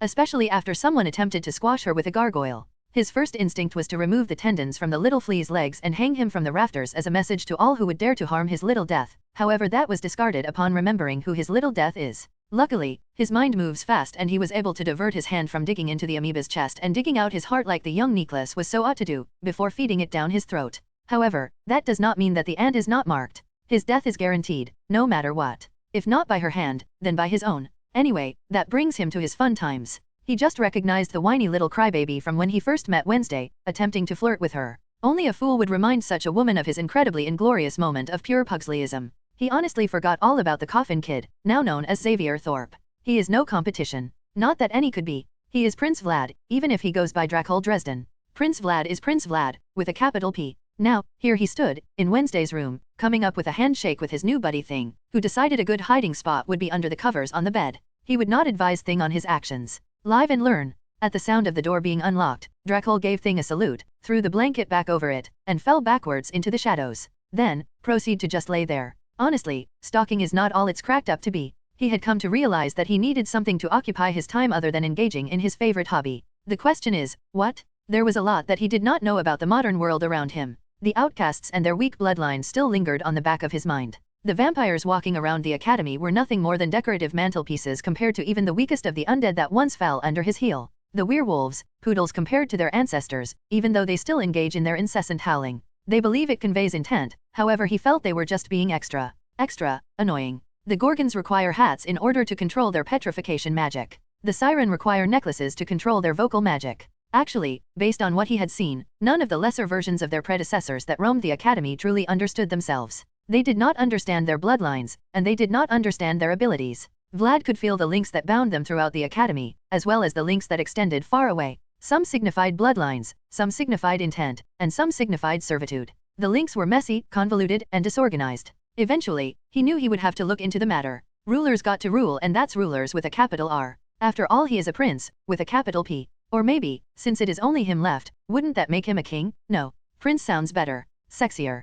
Kings are boring, princes wear earrings. He needs to get an earring. Hey, Wednesday. Dracul floated himself out of the shadows with his hands under his head and one leg bent at the knee with his foot on the ground and the other with his ankle perched on the bent knee, as he relaxed on his back. He truly believed the wooden floor might have been softer than some of the beds that he slept on in the past, when he was battling all over world. I wonder what hobbies I should take up when I am not engaging in my stalking. Any ideas? Dracul noticed Wednesday tense in reflex once again before she relaxed herself upon recognizing the voice. He smiled at the knowledge that, despite him seemingly appearing out of nowhere, she was still capable of appearing to relax in his presence. As if he could not still see her body tensed. I have heard that the easiest way to get rid of boredom is to redirect one's mind. Focus your mind on something else. Tell me about yourself. Have you noticed the architecture around the academy? Wednesday gave her suggestion that did nothing to help with the situation he proposed to her. She thinks I had something to do with the gargoyle. The thought quickly flitted through his mind. Are you by chance attempting to learn about me? Dracul spoke in a glib tone, radiating mockery at her obvious intentions. He taught her better than that. I'm not a big fan of talking about myself. Privacy is very important to me, little death. He stated seriously. If she did not know who was speaking, she might think they truly believed what they were saying, but he knew she knew. He was full of shit. Why not learn something new? Wednesday questioned through gritted teeth as she clenched her fists, seemingly getting annoyed with the casual way that he was just laying on the floor in her room and speaking to her, as if he actually belonged there. She was certain the plant lady said that boys were not allowed, ever.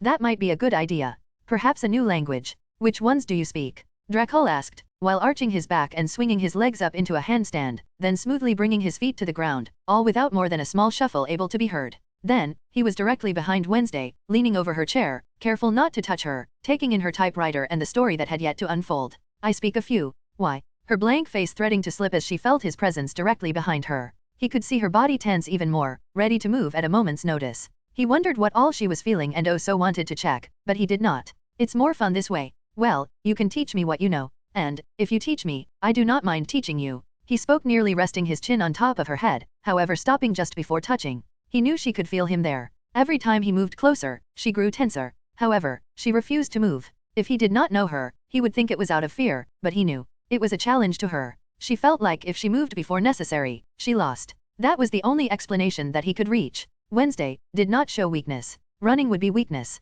If there were something I needed to learn, I would learn it. I do not need you to teach me, she stated with finality, as if she were stating facts. He moved his head from above her to the side, drawing nearer to her ear as he began to speak. Is that so? Even if I were to teach you about your visions? By the end of his question, Dracul's breath was warming her ear with every word. His body was growing hotter. He was doing it again. He could feel himself beginning to transform. It was then that he realized that he had a slight problem. Wednesday Addams, for all intents and purposes, gave him the immense desire to try and turn her on, which only resulted in him getting turned on in exchange. It was a brutal cycle, completely the fault of the two braids girl, and he refused to allow himself to be controlled. That is why, he blew once into her ear, and then disappeared into the shadows and headed back to his room to take a cold shower. Take that, Wednesday Addams. That little lady Death might very well be a succubus. He would need to do his research on the Addams family. Wednesday, he knows of my visions. Give me peace, succubus. Wait. Now, I see. The temptress had me fooled from the get-go, thinking I could not control some fickle hormones.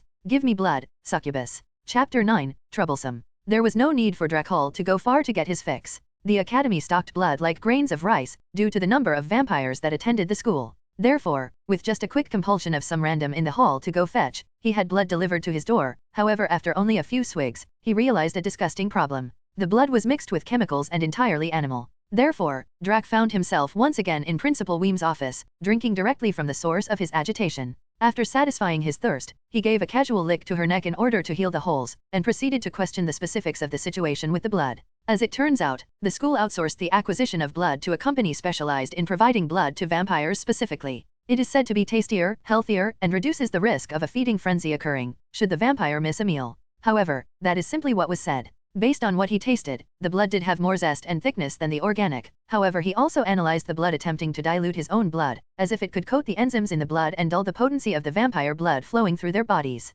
essentially suppressing the bloodline. Drac could not help but marvel at the fact that even when he was not trying, he was still able to have all answers fall at his feet. It would appear that his speculation was correct. There is an outside party attempting to weaken the outcasts of the school in various matters. The only question was, what is their purpose? That is what will decide whether they survive or are eradicated down to the very roots. In order to look into the matter thoroughly, Drac knew he would have to leave the school, and that was not currently an option. Not when he had an ant throwing gargoyles at the temptress, and especially not when the spirits were warning of something far more dangerous than a statue throwing insect. Then, it is decided. With an overly dramatic sigh that carried the weight of one who knew they would have to bear many annoyances in the future, Vlad Dracul called out to one specific person, tied to one specific link. Come, quietly. Instantly, he felt the once fragile, wispy link strengthen to the point that if it were a physical line, it would take on the traits of an unbreakable chain. Sigh. He sat back in Weem's chair as she stood to the side. The years of dealing with certain subordinates coming to the forefront of his mind. There were very few things more stressful to the Dark Prince than managing overly enthusiastic servants.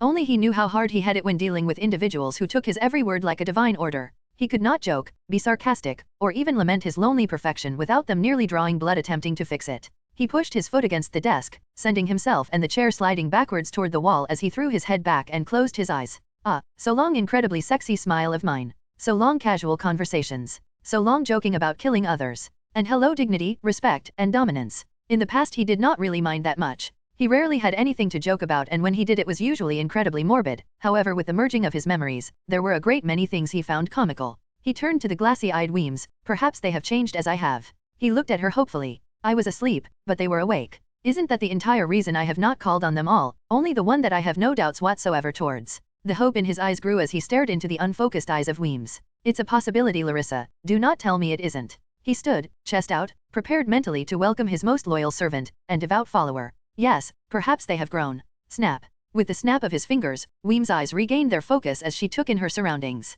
Then, as if she were not just lost to the world, she grabbed her chair, sat at her desk, and continued to do whatever inconsequential things occupy her time when she was not being an incredibly good listener. Dracul, back in his room, began to pace the ground. Joking aside, there was a possibility that his follower had turned. If that was the case, he knew he could not fight multiple forces head-on, and while his shadow walking might allow him an avenue of tactical retreat from those whose senses his mist cannot deceive, the problem was that he had already announced himself to be in pursuit of the young Wednesday Addams. He stopped his pacing. He had options. Several. However, if it came to a confrontation with superior forces, none of those options would allow him to still play the role of the mysterious stranger who flirts with her on occasion, while throwing her off balance. He would have to show her something different. Something he was not yet prepared to show. At least until they moved past the stage of interest peaked and into the acknowledge ally area. At least then he could slaughter dozens and she would not bat an eye, because she knew he was on her side. Options, options, choices, choices. It would seem since awakening, he had become quite impulsive. It would appear he had let his newfound interest and freedom from bloodshed dull his admittedly already numb strategic and tactical planning.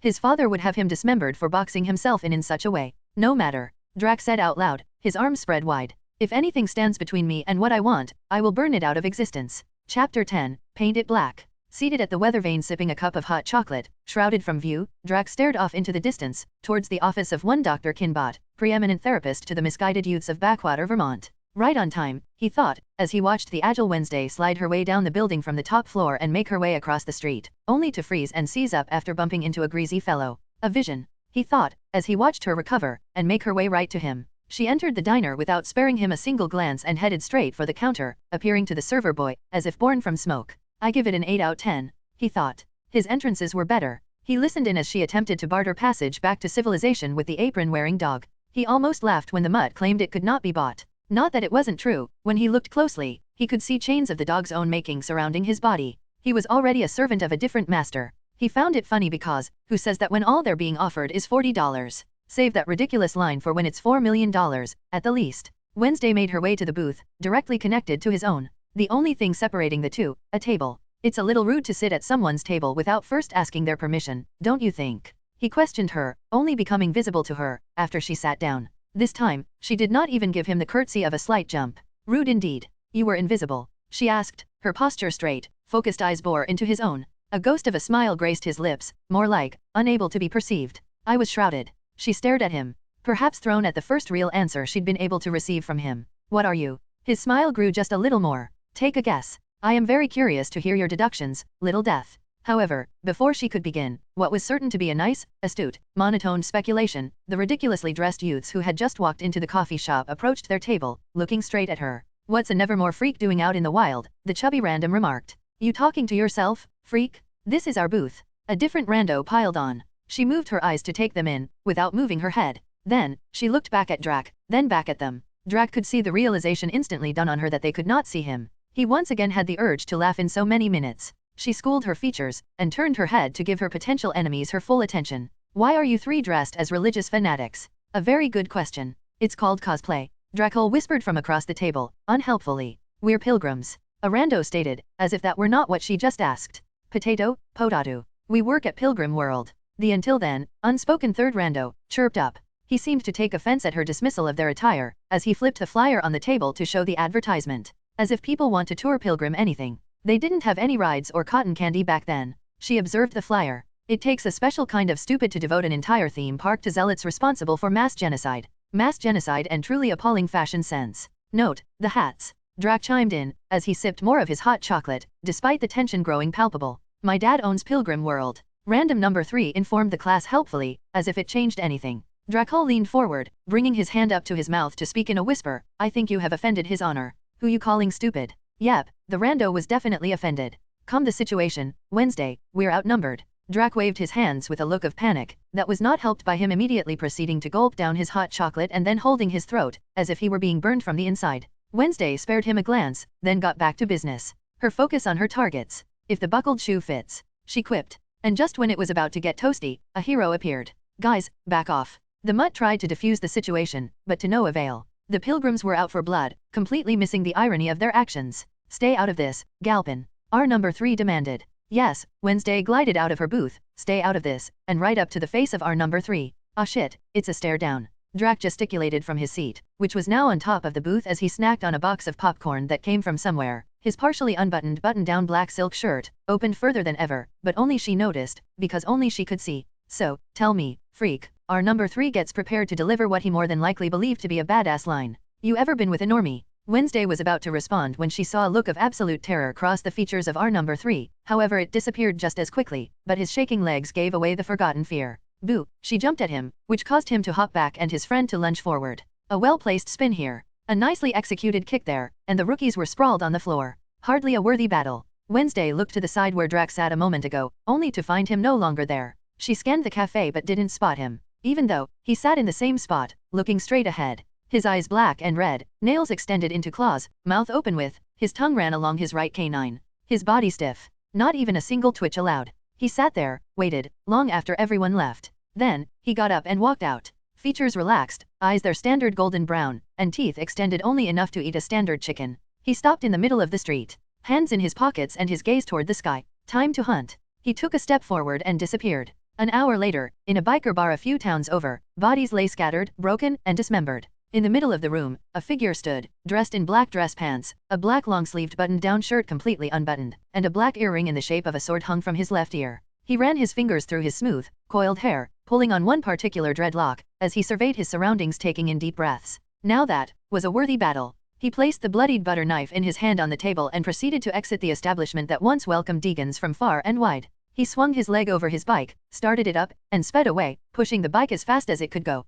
He wanted to be back at the academy before dark. He knew Wednesday still had a deduction to give. However, it seemed he indulged his calisthenics exercises a bit too long. He would make it back just as night fell. In the distance, from the direction in which he had just departed, smoke could be seen rising in the air. Barbecue would be smelled for miles. Would you two like some help? He asked the girl and the hand moving the large instrument out onto the balcony. She did not even bother to stop her work. Thing just tapped out a hello. Yes, please do come in, she spoke sarcastically, still lugging her cello. He gestured around him. Technically, I am not yet in. This is the balcony. Also, are you not wondering how I got out here? She deigned to spare him a glance. Her eyes taking in what he did not know. You left, earlier. Why? He followed behind her as she went to grab a chair and sheet music. He slipped into the shadows and was back in less than a minute with a violin in hand. I had something to handle. Why? Did you miss me? He asked. His face sporting a playful smile, but his eyes desiring an answer. Did that something have to do with whatever you did to the pilgrim? I saw his face. He was afraid of something. Something other than me. With the stiff arm of his question, she sat her sheet music in front of her, sat down, cello between her legs. He stood to her side, looking down at her. I did not do anything to him, directly. When he said what he said, I lost my temper, for a moment, and had the urge to reach out and touch him. He felt that. However, I immediately retracted that intent and pulled it from his mind. The fear lingered for a while longer, but by midway through your battle the effects were gone. He positioned himself closer to her, the side of his leg, nearly touching her back. That was a fine battle, by the way. She said nothing, only lifted her bow to the strings of her cello, as he lifted his to the strings of the violin tucked beneath his chin. Both eyed the sheet music and together, they began to play. Chapter 11, A Trap. It is nice to play with you, she heard a smooth, silky voice speak from beside her. Bow placed in a resting position, Wednesday sat for a moment, wondering what her stalker will do or say next. Since meeting him, she had been consistently put on the back foot as he advanced forward with his game. A nagging feeling that she did not understand had made its presence known each time he was near, as if she were somehow connected to him and he to her. She had attempted to learn of him, however she lacked far too much information to do so effectively. Even after her spirit friend informed her that it had heard of something similar, something that belonged to history, still she could find nothing, as of yet. The limited time she had to scan the books in the Academy's library turned up nothing. She reasoned that he had to be an animal of some sort, due to the canines and eyes she saw when he transformed. However, it was only a working theory made after hypothesizing that it could be a partial transformation, one in between his human and animal form. She was incredibly tempted to just ask the eerily silent Vlad for information about what he knew. However, this was her mystery to uncover, her stalker to solve, and her game to play. Besides, she could not help but agree with him on one point. It is incredibly nice to play, especially when she was certain she would not stop until she won. She just had to figure out a way to switch her game from defense to offense. She looked to the side to find him vanished. It was nothing new. Just as she was about to get up, her roommate arrived, questioning her about how she managed to lug her cello through the window, so she introduced her to the walking appendage thing. She had to admit, she was beginning to not mind the presence of the weird werewolf. It was a nice change of pace, compared to the other individual that barged into her life. The werewolf was easy to be around, to know. Perhaps, that is why, when the wolf confided in her great shame at not being able to fully transform into a true werewolf, she did not feel adverse to confiding in her own great shame. The death of her scorpion, Nero, caused by the actions of mongrels who were determined to crush anything they did not understand, and the last time she allowed tears to fall from her eyes. Tears solved nothing, she informed the wolf, as she watched hers fall. Tears did not bring her scorpion back to life, nor punish those responsible for its death. Therefore, instead of tears, it is always better to take action. She wondered if her stalker listened in, surprised to find that she felt no adverse feelings in letting him hear her confession of weakness. She reasoned it had to do with the fact that she never truly knew when he was there, therefore it was better to continue doing whatever she did, despite her shadow. He would always have more information than her. His ability to move about unseen and unheard was too great an advantage to be nulled by simply choosing her words carefully. She reasoned that he could probably know just about everything that was happening in the school, if he chose, with that one ability alone. It was incredibly broken. Truly a worthy shadow indeed. Only something that ridiculous could provide the greater challenge. A challenge she would conquer and a shadow she would expose to light, if it were the last thing she did. She had to admit, she was starting to like it here. At the cafe, she learned, from the sheriff's threat, her father might have murdered someone when he attended school at Nevermore. That was definitely one mystery worth solving. Someone had attempted to crush her with a statue and she had the feeling it was not the obvious choice. If someone who could appear anywhere, unknowingly, wanted to crush her, there were far more efficient ways to go about it. Besides, she had yet to feel like she was in danger when he was near. Therefore, a potential murderer to combat. Lastly, her visions. They were growing more frequent and she still lacked control. Perhaps that answer would be solved at her new school, as well. However, she still refused to stay. She would not prove her mother right, therefore she contacted the boy she met at the cafe, who agreed to provide her passage from her prison. She would escape, and if her stalker could not keep up, then he wasn't worthy of the position in the first place. She hashed out a plan with the barista using a laptop, despite her aversion to all things technological, but desperate times demand the ability to adapt. The barista, Tyler, agreed to transport her to the train station, for free. His reasoning being that at least one of them got to escape the dead, but not in the good way, town. Perhaps a kindred spirit? She had a plan, and that was always a good thing. Now, she just had to execute it. It had been too long since she had a nice picnic at Vlad's crypt. While she had never been inside, just being near it gave her a feeling of belonging that she could not find anywhere else. Though, she had to admit, she would miss the mystery the school provided. Perhaps, her stalker could keep up? If he was worthy enough to track her, she would have to consider asking Vlad to see if he could access his mind. While it would feel like cheating since it wasn't her own ability, Vlad had haunted her mind for years. She earned the right to use a favor or two. Besides, it would be her who led him there, so it could be considered leading him into a trap. Yes, him following her into a trap can be considered her victory over him. Chapter 12. Proven wrong, you were right. The day of the harvest festival went by without issue and it was time for my plan to commence. My stalker had been interestingly missing in action. No doubt plotting or planning something. That smirk he wore whenever we would interact promised of intrigue. He seemed to have an incredibly abnormal interest in playing with me, therefore him being absent for most of the day has sent me into a state of constant alertness. However, I cannot allow myself to be sidetracked by his absence. He could be standing right beside me at the moment and I would not know. Are you sure you can trust that normie? My roommate asks from beside me. Her concern is unnecessary. I trust that I can handle myself, I reply. There are only 2 individuals who put me at a severe disadvantage, and one does not count, because it is a spirit that wanders around my mind.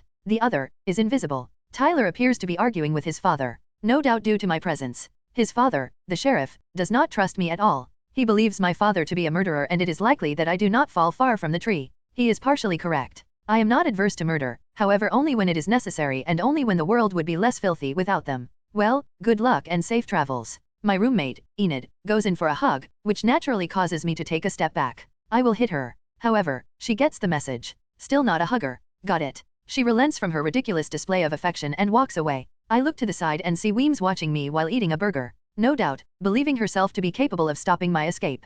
The deluded fool. I walk around, still in her view, until I spot a stuffed panda being offered as a prize. This should do. I fling the darts at the balloons. My accuracy exact as always. Geez, you get any better at this, you'll be taking home a whole pack. Xavier says, as way of announcing himself. Another inconvenience. Pandas don't travel in packs. They prefer solitude, is my only reply and not so subtle hint. All right. Subtle hint taken. Well, at least he has grown smarter over the years. However, he still does not leave. You should know I'm waiting for someone. Oh yeah, who's the lucky guy, or girl? He asks, as if I have any interest in dating any of these walking blocks of wood. None of them can keep up. None can handle me, none. He is only advantaged because he can erase his presence. That is all. Besides, I felt something from my spirit companion, once. Something that went beyond platonic. Something that I have yet to address with it. Can spirits grow feelings for the living? Despite my near-dead heart, I am still living. I turn to face the annoyance. What does it matter to you? He questions me as if he is my stalker. Didn't mean to interrupt, Tyler says, finally catching up.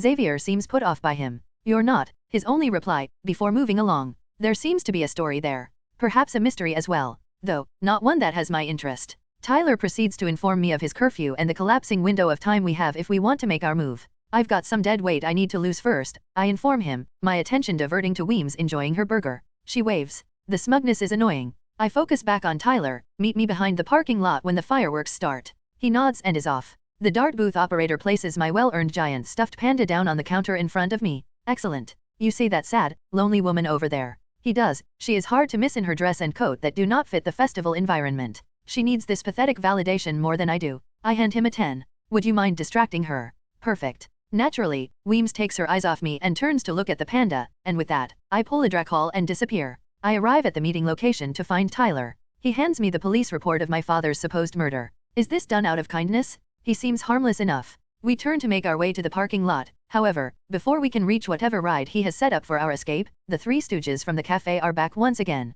Only this time, it seems they have learned their lesson and brought weapons. Bats and the sort. Ganging up 3 against 1 to fight one girl. The pilgrims would be proud. Dracul's face crossing my mind, the remembrance of the fear I saw etched across their leader's face. They would have left him alone after one lesson. Perhaps, I should do better. Tyler grabs me, trying to pull me to run, as if I am afraid of the sorry excuse for a mob. However, he is correct. We do not want the attention their screams would bring. I allow him to pull me before I overtake him. We make our way through the crowd. There are too many people. I bump into one and have a vision. I see a book, a bird, the fountain in the quad at the academy catching fire, the bird, the book, symbol, and then I see Rowan, the boy on the fencing team that I met my first day at the academy, dying, being torn to shreds as he wails. The vision ends and I catch sight of Rowan moving further away. He seems startled and afraid. He runs, so I take off after him into the woods, leaving Tyler behind. I catch up as he takes a drag from his inhaler. What do you want? Why are you following me? He asks. Now, he seems angry. I don't have time to explain, but you're in danger. I try to warn him. However, he seems eerily calm. Too calm. Then, he laughs, mockingly. I do not see the joke. I think you've got it backwards, he states, even calmer than before. However, it is mixed with an underlying crazy that I usually like to see, however not when it is pointed at me. He thrusts his hand forward, sending me flying back into a tree. Not a soft landing. I can feel myself being pressed into the hard wood on my back. It could be a nice massage, if not for the crushing feeling it provides. You're the one who's in danger. He speaks from below as I look down at him from where I'm pressed in midair against the tree. What are you doing? I question. It is becoming harder to breathe. He informs me that he is saving everyone from me and in order to do, he has to kill me. Great. The gargoyle, that was you. I ask the question to the answer I now know. Yeah. He answers. He seems proud. It's always the quiet ones. I remark, because it's true. I knew it was incredibly unlikely to be the work of my stalker. It lacked a playfulness I had come to associate with him, and it had a certain essence of wanting to actually crush me. Rowan, my newest win in the mysteries solved category, floats a picture in front of me. A drawing, of me, surrounded by flames. Girl in the picture. That's you? He states, as if it explains everything. He is clearly insane, but not in the fun way. You want to kill me because of some picture. I can't help the incredulity that slips into my voice. My mother drew that picture 25 years ago when she was a student at Nevermore. She was a powerful seer. Told me about it before she died. He monologues. Rowan, put me down. I ask nicely. This is getting less fun by the second. No, my mother said it was my destiny to stop this girl if she ever came to Nevermore, because she will destroy the school and everyone in it. Yes, definitely no longer fun. His power surges. What was once an incredibly uncomfortable pressure is now a crushing force, making it hard to breathe, as I feel myself being further into the tree. Rowan, I call out, trying to snap him out of his insanity. Rowan, I think I am about to die. The force is already past the point of bearable, however. What is that? A beast the height of 3 Rowans standing on each other's shoulders picks him up in the air and slams him onto the ground with a loud thud. I fall to the ground, paralyzed, as I watch Rowan get bisected by the monster, just as I saw in my vision. It turns to look at me, growling, before looking off to the side of me. It looks like it is about to charge forward, but stops itself and turns and runs away. I snap my head up and to the side where it was looking. Only before I get even halfway up, I see Dracul, kneeling to my eye level on the ground. His eyes hold my gaze. His expression unreadable, however I'm certain I see rage in eyes. Is he mad? At what? Where has he been? Our staring contest ends when he looks to where the monster left from, at Rowan's body. Too bad, I hear him say. What is too bad? That he did not kill me? I wanted to kill that one myself. He finished. Oh, I do not know why that makes me feel better, but it does. I scramble forward. I can feel him helping to hold me up as I make my way to Rowan's body. Dead. Definitely dead. I feel his hands on my arms. Is he comforting me? I am unsure. Why does his touch not bother me? My mind is moving too fast. I need to calm down. We need to get help. I stand and move out of his grasp, however I can still feel him near. That is good. I will never admit it, but his presence is comforting. I ran through the woods, making my way back to the festival, his presence constantly at my back, however I cannot hear him. I am breathing too heavily. My body is in shock and so is my mind, I realize. This is new. I see Bianca Barkley. She is not my favorite person, not after she bested me in fencing, the same day I met Rowan, due to my arrogance and impulsivity with a sword. It will not happen again. I inform her of Rowan's death and where his body is. I can feel myself slipping into unconsciousness. Too much stimuli, on top of being suffocated. She looks at me like I'm crazy, however I can see she is taking it seriously. However, I can't help but note the fact that she has not looked behind me. I can feel him there, but she cannot see him. I like that. It is annoying the way people look at him. Like they want to eat him, without the cannibalism.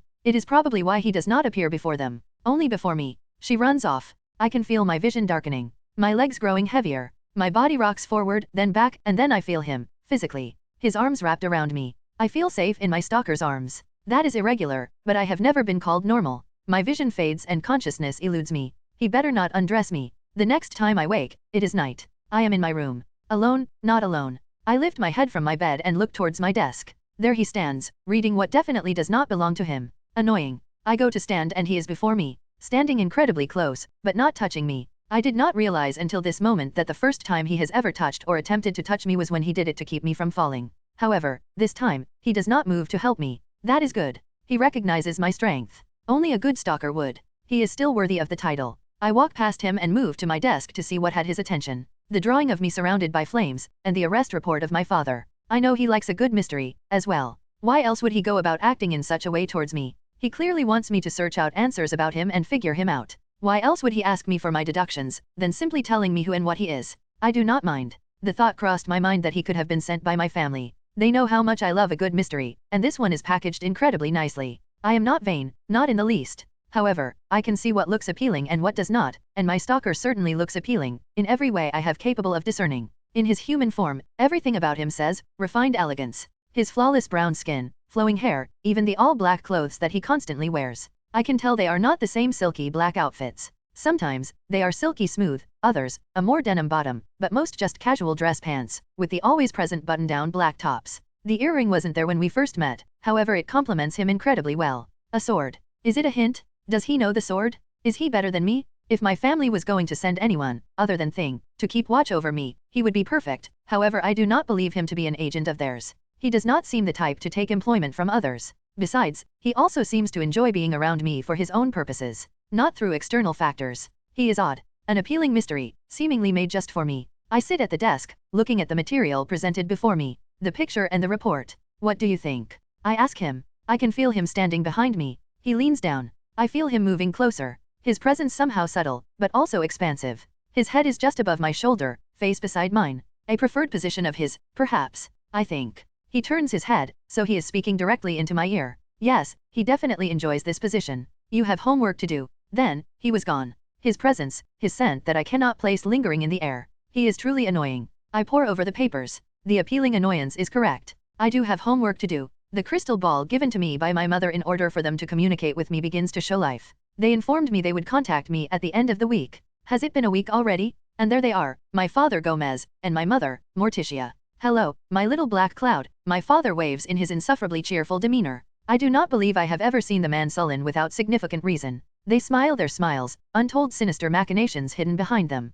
Probably already aware of the fact that I was proven wrong. My mother begins, so tell us darling, how was your first week? Let's see. I narrowly avoided death twice, discovered that my father may be a murderer, learned that I could potentially destroy the school, was mysteriously saved by a homicidal monster, and met an incredibly dangerous and interestingly annoying person. As much as it pains me to admit, you were right, mother. I think I'm going to love it here. I smile, genuinely. Chapter 13, Sire. Playing with Wednesday was incredibly fun, as always. Dracul said aloud. I knew she would understand the fact that I was not only speaking about the music we made together. She loves the game, she loves a mystery, and she loves overcoming a challenge. I will provide them all. He sat on the throne in his dorm room, acquired from where, who knows. However, it would appear that even without my presence, she would have plenty of fun activities to engage in, all her own. That little mutt may have taken my kill, but I will have the last laugh. I will rip that dog's collar from its neck and choke it with it. Eventually. Her games are piling. The least I can do is let her have her fun and provide a little help along the way. Dracul continued to speak, as he sipped the blood from the wine glass in his hand. Soon, her 17th birthday would be upon us. She would physically be the same age as me. I wonder what gift I should give her? Perhaps a body to kill? A infidel to exploit? Time would tell. For now, he paused his monologuing and looked down in front of him. I have other matters to handle, like the one currently kneeling before me in my very dorm room. He narrowed his eyes, taking in the elegantly dressed figure posturing at his feet. Sigh. At least your arrival was quiet. He looked to the blood that swirled in his glass, and the accoutrements are appreciated. The air growing heavy between the two. A red energy similar in appearance to blood could be seen swirling in the air around the room. Therefore, I can forgive you for pulling me so far from the school with your call, which caused me to rush. He turned his gaze back towards the figure. However, the fact that you took it upon yourself to follow me back and observe my interaction with my little death, is not easily forgiven. As the last word was spoken, the figure in front of him smashed into the ground from their kneeling position. The figure seemed to be in a great deal of pain, if one observed the spasming of their body, however their face betrayed the observation. Their face displayed pure enjoyment and ecstasy. She spasmed and shivered, not once removing her eyes from Dracul's, as he stared down at her. Then, whatever torture she was undergoing, ended. Immediately, she recovered, and returned to her kneeling position. Her face took on an air of solemnity. All moisture evaporated from her body instantly, whether it be sweat or otherwise. Catherine, tell me of my time away. Dracul had learned much from the discussion he had with his former headmaid and former top assassin. He learned that in the time that the world believed him to be dead, just about all traces of his true history had been buried or erased by those who once called themselves his allies. The few who stuck by him and gave him the time he needed to seal himself and obscure his presence, had been hunted from one end of the earth to another, in the years that followed his death. But as the years went on, all those who had betrayed their oath had gradually weakened. Their abilities lessened, their strength deserted them. The once glorious rulers of the world, reduced to mere husks of their former selves, and the ones who had been hunted took their revenge. His loyal followers, those who survived, rose up and swept through the ones who betrayed, ending them and their immediate families. They would have ended all traces of their bloodlines, but by that point, traces of them existed all over the planet. Therefore, in order to do as he taught them, and maximize their efficiency without becoming exasperated, they created a council amongst themselves, created rules and guidelines, and separated to different parts of the world in order to regulate and suppress all those who carried traces of the ones who betrayed and make certain they never gained the lost strength of the old. They termed them outcasts. Then, they went on to live their lives. The world evolved. Humans and outcasts grew in population, and those who kept their faith awaited his return. They believed he would one day their reasoning being the fact that their strength remained. Their ties to him were not severed. They truly believed it. Why else would only those who betrayed lose strength, but not them? Only 5 of them remained. They secluded themselves from the world, created families that stood separate from everything and rarely interacted with the population, however their existence was known. They were believed to be ancient, mysterious families that stood at the top of the world. The belief was correct. However, in their seclusion, many things popped up that they did not anticipate. Humans developed tools and weapons capable of harming them. The world was picked clean of a large portion of its natural resources. Space had become an option. Communication, information, and travel had been streamlined. All of which was, to them, even more reason to not get involved. It all seemed incredibly messy and annoying. The days of elegance, refinement, and sovereignty had been lost. Few respected anything outside of their own feelings. Essentially, it was nothing Dracul did not expect or already knew, though, he was different from his long-lived followers. He knew that instead of avoiding the world, they should shape it instead. He would. He will. Incredibly easily. The world was made of sheep, along with a few lions. He would dominate. The only thing that made him feel anything at all really, was the knowledge that only 5 of the original 15 remained. It brought an anger to him that, should he have known in the beginning, when he had first awoken, would have definitely led to him breaking through his seal and rampaging through the world, until his energy gave out. It would have been illogical and ridiculous, but he was hardly sane in those days. The thought occurred to him that perhaps, that was the reason he had suppressed the links that were tied to him, and only gave a brief glance to know if any existed. He could feel his links out there, but never how many. Now, he knew. However, he did not lose hope. He was in a world where spirits roamed. Perhaps, he would see his loyal ones again, one day. That is some backstory, he deadpanned, his face expressionless. Old habits died hard, especially when speaking to one to whom that habit was attuned. Tell me, about yourself, personally. You have spoken of building families and settling down. Have you done so? He asked his most loyal servant. He hoped for it to be so. She had only ever known him. She was brought to him as a child, raised to serve him, and partially by him, through emulation. It was all she knew, but not all she could know. She looked down at the floor, breaking eye contact with him for the first time since she had first knelt. I have, Your Majesty. He could see the pleasant smile begin to show on her face. He felt happy for her. I have adopted many throughout my time, raised them to be capable of serving you and sent them throughout the world to await your return. His happiness fled him abruptly. He looked at her pleasant smile, his face expressionless. He felt cheated. What about love, Catherine? I know you do not retain your virginity. That I can feel, with you this close. Your body has no secrets from me. However, I do not know your heart. Have you experienced love? True companionship? He questioned her. He wanted it to be so, but he was not sure. She was always stubborn. She looked up at him, back into his emotionless eyes. I have, sire. It will not affect my ability to serve you, she added quickly. We have never spoken about anything of the sort. However, I know a good servant should be entirely devoted to her sire, but it just happened. We met and I felt seen in a different way. A warmth I had never known, other than from being in your presence. I did not want to lose it. She looked ashamed, guilty. He always found this side of her funny, as well as bothersome. He was her everything and she would not have a single aspect of the world not fall at his feet. He accepted her as she was and supported her decisions, always allowing her a choice. Perhaps, that is why she always chose to be loyal to him. It was always her own will. So, with a choice she made, selfishly, for herself, he chose to give her a reward. His expressionless face slowly, ever so slowly, relaxed. His eyes gained a barely discernible softness, and his lips stretched into a smile that only a few had ever seen, in either of his lives. It was a smile of true gratitude. He heard her beating heart stop. Her body froze. He scanned her thoughts and found them empty. Shit. He gulped down the last of the blood in his goblet, sat it down, stood from the throne, and walked away, into the shadows to see what his little death was up to. He knew she would be there for a while. Once, when he had been laughing at something done by the werewolf progenitor, she caught sight of it. She stayed stuck for a week at that time. He figured she had grown out of it. Oh well, he knew he had a smile to die for. And a smile to kill for. She had done that too. That is why he chose to meet her away from the school. He knew, should his little death ever do anything to remove the smile from his face, he would have to put his favorite minion, servant, and headmaid on ice. At least, until she cooled down.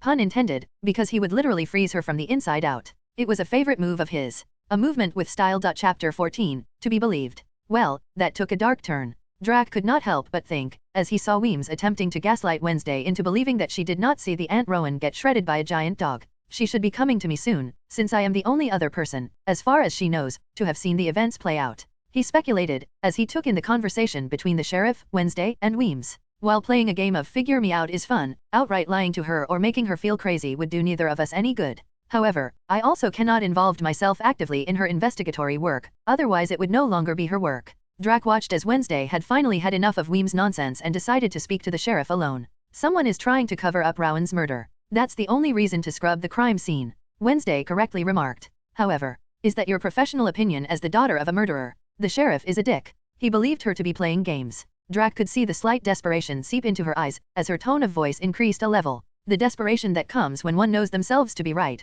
however their word is not trusted. A dark turn, indeed. Catherine, find the body, Drac called out through the mental link he fully established with his servant upon her arrival. While he knew she would not forgive him for taking away her fun by solving it on his own, he also knew that there was no part of him that would ever allow his person to question their sanity, if he could help it. Weems may need to be punished. Wednesday took a step forward, undaunted. You want to reject my claims but you can't, she stated with finality and absolute confidence. Why is that? The sheriff questioned, at the very least not rejecting the minute possibility she could be useful. She looked up into his eyes, hers clear and resolute. Because you and I both know there's a monster out there, and Rowan is its latest victim. The sheriff appeared moved, slightly, however it was not meant to be. The door to the office opened, only to introduce Rowan, who appeared quite pleased to be alive, with not a scratch in sight. Wednesday's eyes widened to circles, despite her eyebrows hardly moving. Seems impossible, but it's a skill honed through years of deadpanning. She took in the fully alive Rowan as he waved to her bashfully. Drac could not help but fight the urge that came over him to end the farce and call bullshit when he saw the smile on the ant's face. He looked back at Wednesday. She did not look happy. It made him laugh, though no one could hear it. Sire, I have acquired the body, Catherine communicated at the perfect moment. Hold on to it. Wednesday is annoyed and looks like she has the urge to stab someone. It's 2, I'll let you know what to do next.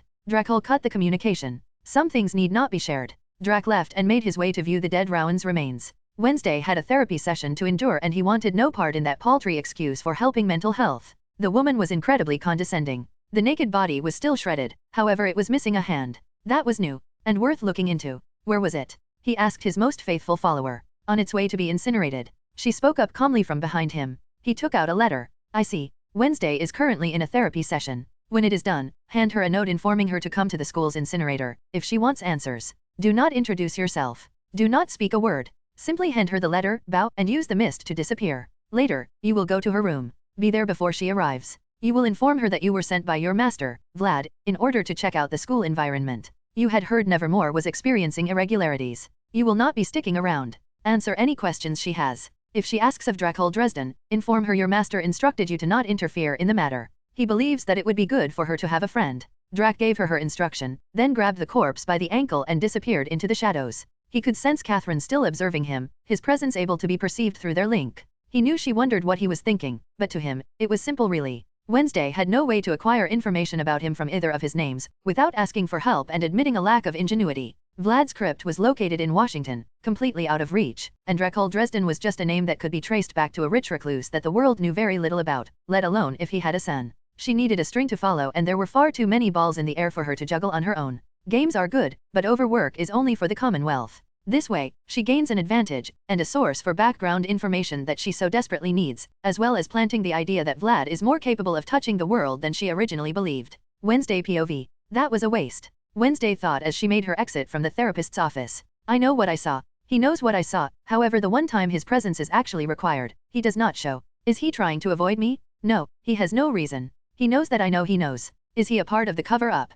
A slight frown graced her features at that thought. This is frustrating. Guess you decided to stick around Jericho. Wait, you see Dr. Kinbot too. She turned from the just closed door to the building housing the therapist's office. Tyler Galpin, his name, she remembered. She forgot that he had been accompanying her before the Rowan fiasco. You should know I'm legally required to be here, she stated, as she made way across the street as he followed. Me too. Court ordered, he stated. Another story? Not a priority, she thought. Look at us. A couple of teenage tearaways. She spoke partially sarcastically. He continued to follow, determined to keep the conversation going. Hey, when you ran off last night at the Harvest Festival, she stopped walking and turned to face him as he spoke. I wasn't sure what happened, and then I heard, kinda crazy. Everyone including your father believes I made it all up, she states matter-of-factly. He goes to speak, however is interrupted by a notification on his phone. Time to get in touch with my inner rebel. You know, before he can continue his prattle, they are interrupted by a hand holding an envelope between their faces. Wednesday looked at the envelope and followed the hand holding it back to see a woman no less beautiful than her mother, only much younger. Reddish-brown hair tied back in a ponytail that flowed out of the hood that covered most of the face. However, the woman was taller than her, and with her angle she could see red eyes. A beautiful face displaying nothing more than a blank canvas and teeth. Sharp canines, visible between slightly parted lips. The woman's eyes still had the whites surrounding them, therefore it was not the same, however she was certain the woman was in some way connected to her stalker. The woman inched the envelope closer to her face and let it go. Wednesday reached out and grabbed it from the air, only taking her eyes off the woman for the amount of time it took her to make the catch and Tyler to attempt to make it. However, that was enough time. When she turned back towards the woman, the cloaked figure was gone. Definitely connected to her stalker. She eyed the envelope, never truly knowing what to expect from him. She looked up and saw Tyler staring at her questioningly. He had been helpful, but this matter was between only her and one other. What is it, he asked. She looked at him, then at the envelope, a small smile spreading on her face that only those closest to her would discern. Progress, she spoke and then turned and proceeded to be on her way. As she made her way through the town to catch her ride back to Academy, her patience proved lacking. She tore open the envelope and pulled out the letter inside that said, "If you want answers, when the sun goes down, follow the crow, and that's how you'll know." Amusing. That was the word that appeared in her mind after reading. While she was not absolutely certain it was not the direct work of her stalker, she did know it was a lead to something and hopefully an answer to at least one of the questions that she had regarding the mysteries that surrounded her. Besides, it did sound like his voice. She stopped walking at that thought. Had they already become so familiar that she knew his voice so well that she could hear it when written? No, it was due to analysis. She lied to herself. She had thought of his voice and every word spoken by him multiple times in order to figure him out. It was only natural that she be able to recognize his voice when it was in written form. She stowed the letter away, determined to get to the bottom of something, and eventually everything. Wednesday POV end. She has just been to the woods, searching for clues to prove the death of the boy. The one called Tyler was also present, however I took it upon myself to lead him and the sheriff in a direction opposite her own. His loyal one spoke out through the link. Good. I will send a crow to guide her now, he responded. There is something else. She found glasses, bloodied, that belonged to the boy. Then, it looked as if she had a vision. Oh, those visions are convenient for investigations. I see. I will delay the crow for a while.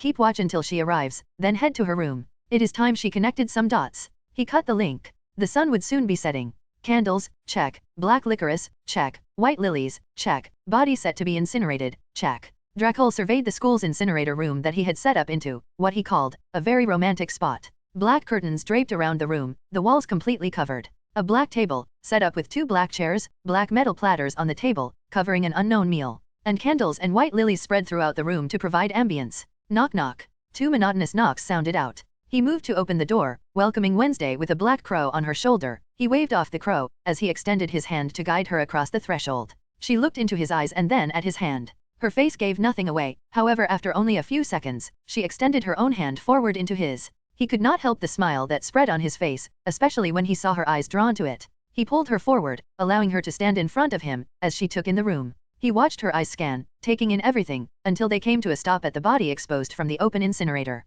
He guided her hand forward, releasing her from his grip as she walked further into the room to look at the figure prepared to be burned. He walked beside her in step, keeping his steps silent. He saw her eyes widen as she took in the figure of Rowan, shredded and dead, as he was supposed to be. Her eyes snapped to his own, and he could see the vindication in hers and the barely suppressed smile. He knew she would be pleased. I knew I was right, she stated. He knew not having definitive proof weighed on her mind, with everyone telling her she was wrong. He smiled at her. Was there ever any doubt? He questioned. He knew she doubted herself for a moment, however he also knew that it would not stop her. She would have continued to search for answers until she could not be questioned. The monster, she began, you saw it. She stated, not so much a question, just a fact. I saw the dog. He responded. A question appeared in her eyes. A dog? Is it a dog of some kind? In a way. Not as far as species goes, however in my eyes, it seemed no different than a dog. She looked at him, her gaze analytic. Probably questioning what she just heard. Is it not a threat to you? She asked. He smiled once again, then closed the door to the incinerator. Would you like to do the honors? She looked from the incinerator, then back at him, then smiled her own smile that seemed to be unable to spread across her face. Adorable. She pressed the button. The machine activated and no more Rowan. He reached out his hand, and this time, she took it with barely any hesitation. He led her to the table set up, but not before picking a white lily from where one sat and placed it between them. White lilies symbolize death and rebirth. It holds a special meaning to me, he told her as he pulled out her chair for her to sit. Then, he took his own. You know, he said upon sitting. A part of me believed that you would have wanted to keep the body on hand, in order to confirm your statements to the sheriff and Weems. She stared across the small table at him. It would not have helped the situation. There is no way to know currently who is responsible for the cover-up. She looked at him, head slightly lowered, eyes wide, unless you tell me. He laughed at her serious face. And ruin your fun? I think not. However, I will tell you, I have no hand in any of these matters. I knew you were doubting yourself, so instead of simply saying, you are right, I decided to find the body and show you. Though, I will say, it was here already, set to be incinerated earlier, until I intervened. He looked at her. He could see she believed him and that she connected the dots, that the body was in the school's incinerator. He liked that. He reached forward and removed the covers from the platters, to expose 2 slices of dark chocolate cake. She looked up at him, questioningly. Your birthday is in a few weeks. With your investigations sure to gain momentum, I doubt you will be interested in celebrating. So, while I have you, I figured, why not eat cake? She stared at the cake for a moment, then asked without removing her eyes from the slice, how do you know the date of my birth? She asked the valid question, then, looked up at him. You told me, long ago, he said to her, a frown gracing her face. Who are you to me? She questioned. Are you sure you want to know? He asked, his eyebrow raised. If you truly ask, I will tell you. I will tell you right now, who I am to you, Wednesday Addams. However, you should know that once I tell you, I will never let you go. You will be mine and I will be yours. She stared into his eyes, as he stared into hers. He could practically taste the curiosity coming off of her, the doubts and hesitation. He knew she wanted to know, but also that she wasn't ready to know. He was not the only one who would not let the other go, once all cards were on the table. He knew what he, as Vlad, meant to her. He was her only friend for years, her most trusted confidant, and someone that she had come to rely on for her limited emotional support. The only thing was, she had always been like a wolf hunting its prey whenever she was met with a mystery to be solved or a challenge to overcome. Her attention and focus did not waver. That is the only reason. She had not fully perceived the fact that Vlad had been incredibly absent from her mind for so long. They stared at each other, neither looking away nor blinking, as time passed. Then, she picked up the metallic black fork that was set upon the black napkin and took a portion of cake into her mouth. He smiled at her. A full smile with all his teeth shown. He knew that would be her response. He knew she would avoid. It was not time. Disappear from her room. I will call you when I require your presence. Until then, your time is your own. With that message transmitted to his loyal one through the link, he focused on his own piece of cake, as they ate in silence. He had gotten impatient and impulsive with sending Catherine to spoon-feed her clues. It was unnecessary. When she was ready, she would see on her own. Vlad was nowhere to be found, just as he appeared. He was not subtle and she was perceptive. Chapter 15, a meeting. So, let me get this straight, he said to the 2 girls who were plotting their game plan for some competition in order to best one, Bianca Barkley. Enid nearly jumped out of her shorts, however Wednesday just casually turned her head to look at him as he appeared from the shadows.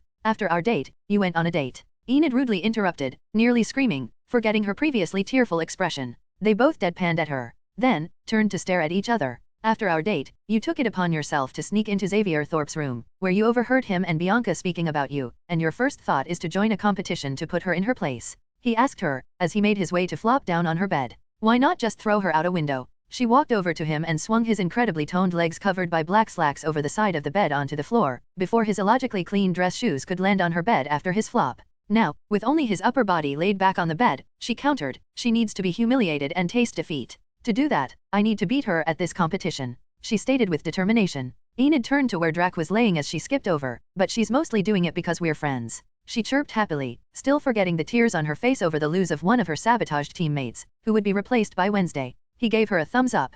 Tell me how she keeps winning, Wednesday demanded, as she turned to face the window, her mind zeroing in on a task and blocking out everything else, as per usual. It's a real brain cramp, Enid responded, them getting back to their planning, as they ignored Drac's presence. The past 2 years, no other boat has made it across and back without sinking in the lake. Sounds like sabotage, Drac and Wednesday said at the same time. Enid turned her body sideways so she could see them both. There are no rules in the Pocup and she is a siren, which makes her master of the water. Ha! Drac could not stop the short laugh that came out of his perfectly sculpted mouth. They both turned to look at him, as he laid with his back sprawled on the bed and his hands behind his head. If the sirens of old heard such a statement, they would drown this room with no hesitation for the insult. He raised himself up, using pure abdominal muscle, which he caught Wednesday glance at through his black button-down that exposed most of his mid-chest. The sirens of old could call waves and the creatures of the sea, alike, and manipulate the water particles in the air all around us. They were master of the water. As for this girl, he stood and walked towards Wednesday to stand in front of her as he leaned down, his face close to her own.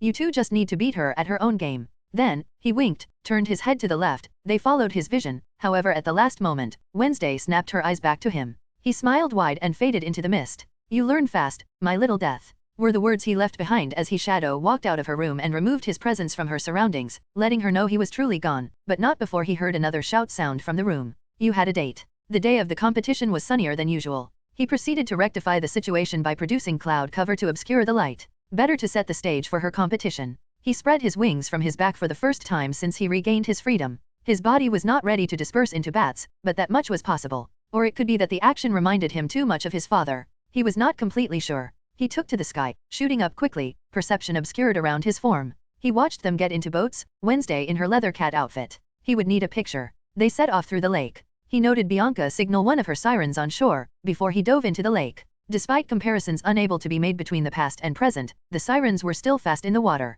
He knew the boy could do a lot of damage in the lake, however he made no move to interfere. It was not his competition. It turned out he was right to mind his business. Wednesday made preparations for such an event by firing a net into the sea, and snaring the siren in its tangled mess. He would have chosen a harpoon instead, but to each their own. He floated high above, as he watched the race proceed. They made it to the other side of the lake to race on foot to acquire the flags. Wednesday set off, running for her team. She was quick. As she reached for the flag, he felt a pull from the crypt where the flag stood from the spirit plane. He was familiar. It was the same spirit that he sensed warning him through his link to her when he perceived her mind as Vlad. He swooped down, and caught her, just as she was pulled into a vision. Cover my body from sight, except from Wednesday, he called out. He knew Catherine was close. He allowed himself to be pulled in as well. In a grey space, he stood behind Wednesday. Her body tensed. He placed his hands on her shoulders, as her ancestor's spirit appeared before them. The spirit looked at him and then at Wednesday. You're the key, the spirit spoke, and he could feel the spirit pushing Wednesday back out into her body. He stopped it for a moment and turned Wednesday to face him. His eyes met hers that appeared to be in shock. Ignore my body, finish your race. I will meet you at the finish line. Then, he allowed her to be pulled out. He looked to the spirit. He could sense its wariness at his presence. He smiled. You have been sending me warnings about danger. Now that I am here, you are afraid. The spirit, with a remarkable resemblance to his little death, stared back at him. She is my family. Protect her, please. He stared at the spirit. Will you ask nothing for yourself? I can feel the life force that remains tied to your soul. I know you feel my control over death. It only grows with time. Will you ask for nothing? He stared at the spirit, waiting. My time has already passed. I will ask for nothing more. He continued to stare. The resemblance truly unnerving, however he could see the differences, especially in their hearts. He could sense the pain, bitterness, and anger tied to the spirit. The only positive imprint that remained was love for her family, namely, Wednesday. He could sympathize. Then, I will protect her well. As long as you guide her well. She cannot control her visions and she is too powerful to be out of control. Do not let her fall because of your past deeds, or I will make certain you never rejoin your family on the other side. He gave the spirit his promise. Slightly annoyed at the game the spirit was playing. He knew the spirit did not have the strength to hold Wednesday for long in the spirit plane to give exact instructions, however he also knew that it could do more. It was waiting for something that he was certain was connected to its past. Its actions told him that much. She let her anger allow her to leave behind something in the world that her descendant had to clean up. Sloppy. At least he weakened his adversaries before he left the world alone, but how could a mortal be compared to a capital P, prince? It could not, so he lowered his expectations. He allowed his body to fall backwards, as if he were falling into a pool. The shadows splashed around him, and swallowed him whole. He opened his eyes to see Catherine kneeled before his throne where he sat in his dorm room. How long was I gone? He questioned. It has been 3 hours since the competition ended, sire. His loyal one answered. I see. He stated. Thoughts ran through his mind speedily. The time does not add up. I see. Instead of allowing the spirit to send me directly to my body, I did it myself, which made the navigation take a longer time than necessary. It appears traveling through the veil is more difficult than I thought, if simply returning to my body took so much time.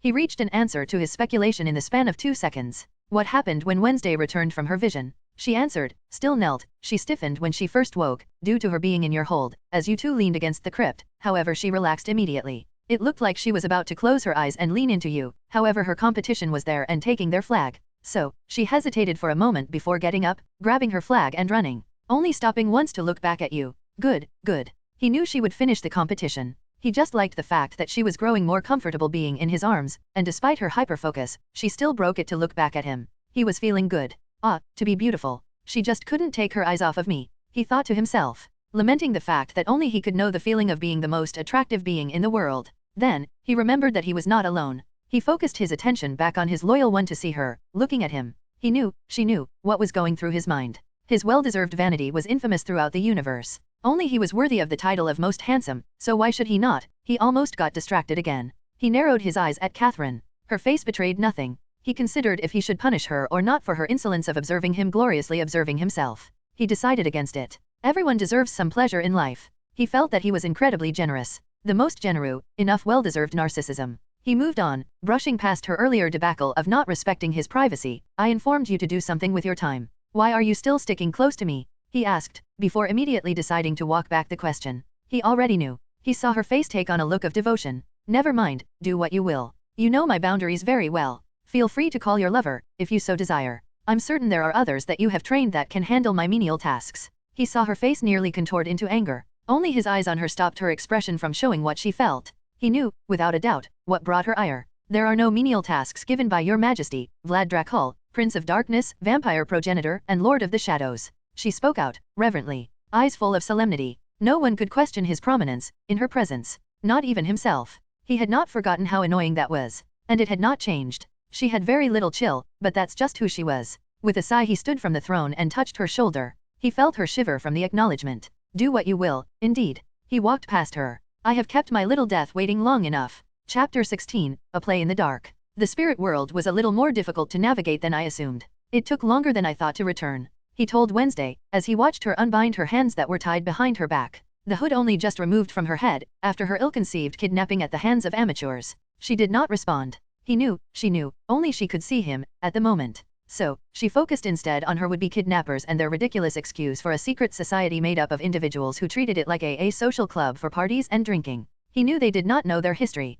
In the week before Wednesday arrived, he had worked his way through just about every inch of the academy, taking note of things of interest. The history of their secret society being one of them. Wednesday's ancestors' secret creation in order to combat her demons. He figured it was another piece to the puzzle that Wednesday would have to place. However, she refused to acknowledge the half-assed secret society of amateurs, with good reason. Bianca Barkley, Xavier Thorpe, the fully deceased Rowan, all members and none of them individuals that she would interact with, if not necessary. If the room of the secret society, where they currently were, did not have books that could only be found in its confines. One of those books was tucked into Wednesday's bag. No doubt it contained a clue of some kind. The farcical debacle of a kidnapping had ended. Wednesday was prepared to be on her way, however Drac decided to teach the rookies how to truly be marvelously mysterious. As Wednesday stood from the chair and took a step forward prepared to leave, Dracul called forth the darkness and the shadows. The room was shrouded in black in the blink of an eye, no light able to be perceived, no sound capable of being heard. He moved forward and took hold of Wednesday's hand, who had just reached the stairs, dispelling the dark from her senses.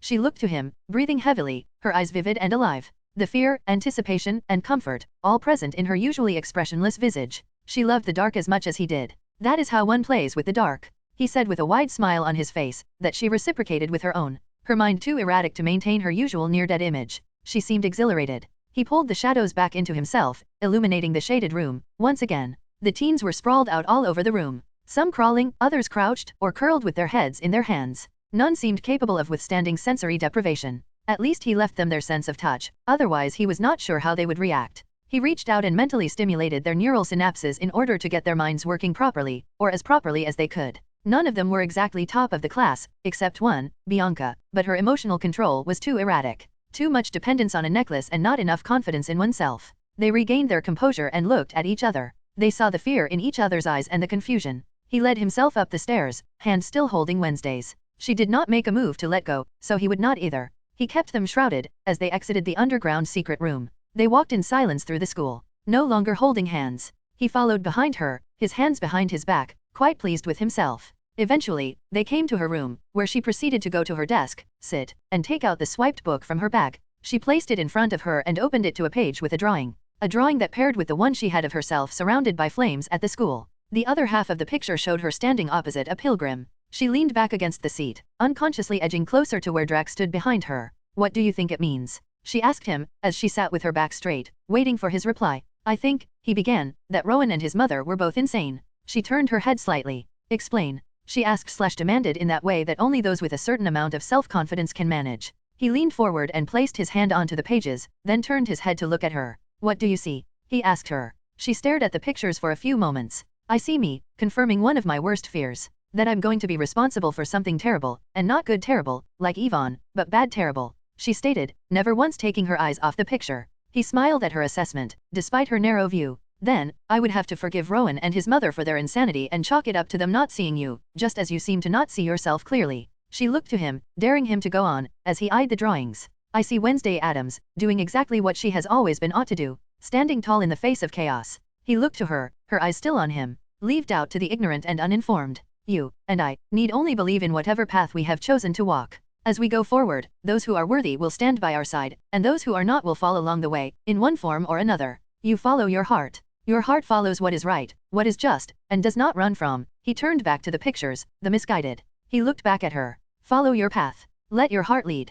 And when it is all done, know that I will be there, stalking you all the way. He grinned and gave a small laugh. She looked into his eyes, attempting to find the truth or lies in his words. He could see when she settled on one by the slight knob of the head that she gave in acknowledgement. No other comment provided. He laughed again, just because, she's funny. He moved back, their eyes never leaving one another. Then he winked once, faded into black, presence gone. She took her eyes from where he had been previously, focused her sight back on the pictures, and showed a small smile of her own. Her only thought, then I hope you can keep up. Chapter 17, title at the end. Outreach Day. A day organized to stimulate cooperation and good feelings between the townies and the outcasts. Dracul observed the students being handed their volunteer assignments. They seemed excited. The idea gave him pause. He knew eventually he would have to make a decision about the lower denizens of the world, the outcasts. He did not believe in wasting resources, and a lot of them were resources. Not good ones, at the moment, but he could feel the potential for greatness pumping through their veins. Greatness, that should be used to serve him.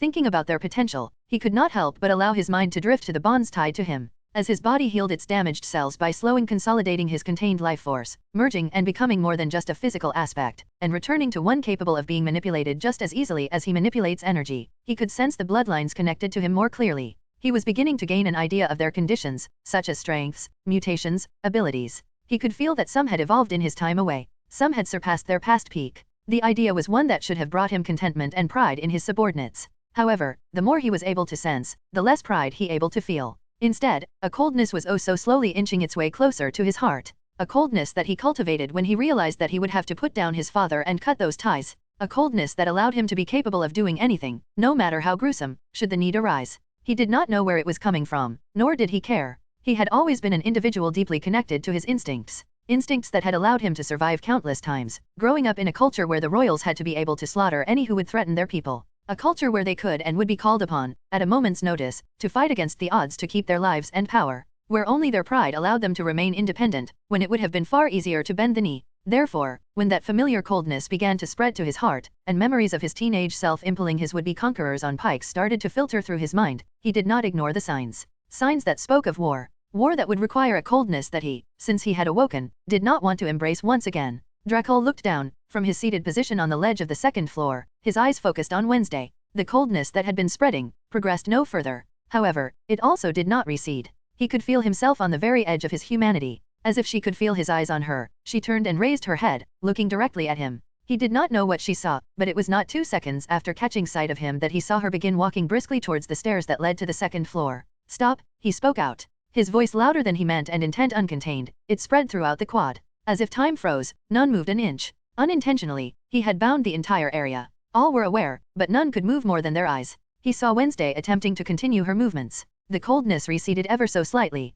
He did not want her to see him like this. He knew if she came too close, she would feel the coldness drifting off of him. The death, despair, and darkness, with an undertone of bloodlust, would not repel her. She might even like it. However, he could not allow her any closer. Sitting there, he discovered something. Something that caused the coldness that had slowed and slightly reversed to immediately coat every inch of his being. There was no more Wednesday. No more quad. No more Dracul. Only Vlad Dracul the Impaler. He moved instantly. His previous position reduced to scattered dust as he appeared in midair. His wings spread wide. He stared at where he once sat. His face void of any traces of emotion. Only purpose. Decisiveness. There, garbed in a skin-tight, fully black outfit, was Catherine. Her sword that he once gifted her clutched in her hand. She rose from her crouched position and turned to face him. Her face solemn. And sad. He could feel the sadness radiating off her as she looked at him. He did not care. He did not care for her sadness, her purpose, nor her reason. It mattered not. Because he could finally sense something that he was not supposed to know, nor be capable of knowing. He could sense her intent.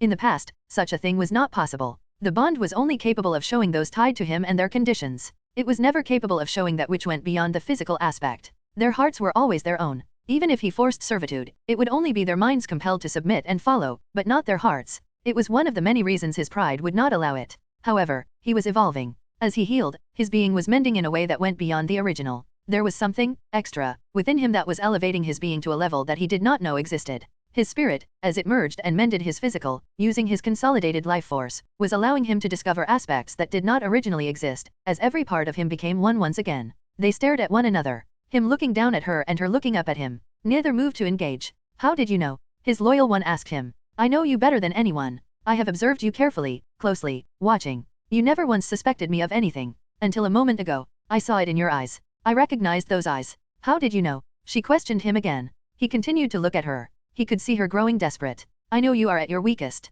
I have told the others, she said, her fear beginning to leak through, merging with her sadness. For years, we were hunted. Hunted and fought, all in your name. We gave you everything. she shouted as her voice grew. We waited for you, longed for you, for your return, to sweep the world and lead us once again, but you did not come. She spoke, her eyes becoming resolute, despite her sadness and fear. We decided we did not need you. We loved you, served you, but if we wanted to survive, we did not need you any longer. We rule this world. We stand at the top. You are no longer needed. She brought her other hand to grip the sword and held it firm. Stay here. He saw her look towards Wednesday, as Wednesday looked back. Unable to move, only her eyes trained on them. Stay here, with the girl, and leave us to ourselves, Vlad Dracul. This world is no longer yo. Before she could finish speaking, a shadow pierced through her back and out of her chest, raising her from the ground, her body impaled. What I can do, what I will do, only I decide. His voice spoke out, traveling for miles. In different parts of the world, his words echoed in the ears of the few. History may have forgotten, but I do not.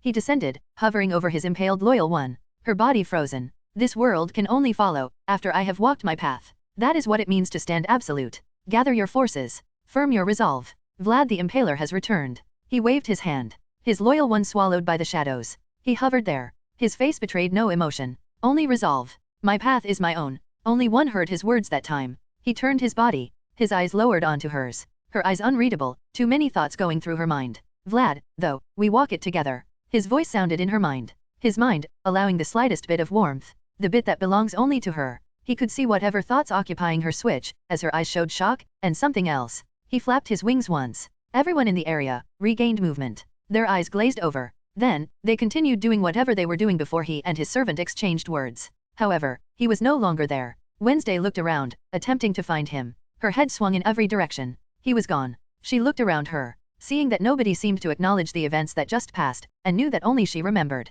She focused her eyes back on the spot where a ledge once existed. Her mind filled with thoughts of her own, and her hands clenched into fists. Wednesday, you are not getting away, she said in her mind, tapping on that link that she had only just realized had been inactive for so long. Her lips spread and her clear white teeth were on full display. Everyone around turned to look at her, surprised and weirded out by the broad smile that randomly appeared on her face. Vlad, you are not getting away. Await my return, Scumpa mea mort Micah. The smile on her face remained. Her dead heart pounded in her chest, like a drum solo. My stalker, Wednesday Addams, it's nice to see you excited for the festivities. The smile disappeared from her features, as they returned to their resting neutral face. Fucking Principal Weems Chapter 18, sorry. I've heard that drowning is an incredibly frightening way to die, however once the hard part is done, it is a pleasant send-off. GRGRGG tell me, are you currently at the frightening part, or the pleasant part? Vlad questioned Catherine. He stood before her bound form, her body impaled by shadows in several places, holding it steady, only allowing for the seemingly random spasms that would erupt. He looked into her bloodshot eyes that pleaded for release, as he navigated a razor-thin shadow through her lungs, not allowing them the chance to heal, as she constantly choked on her own blood.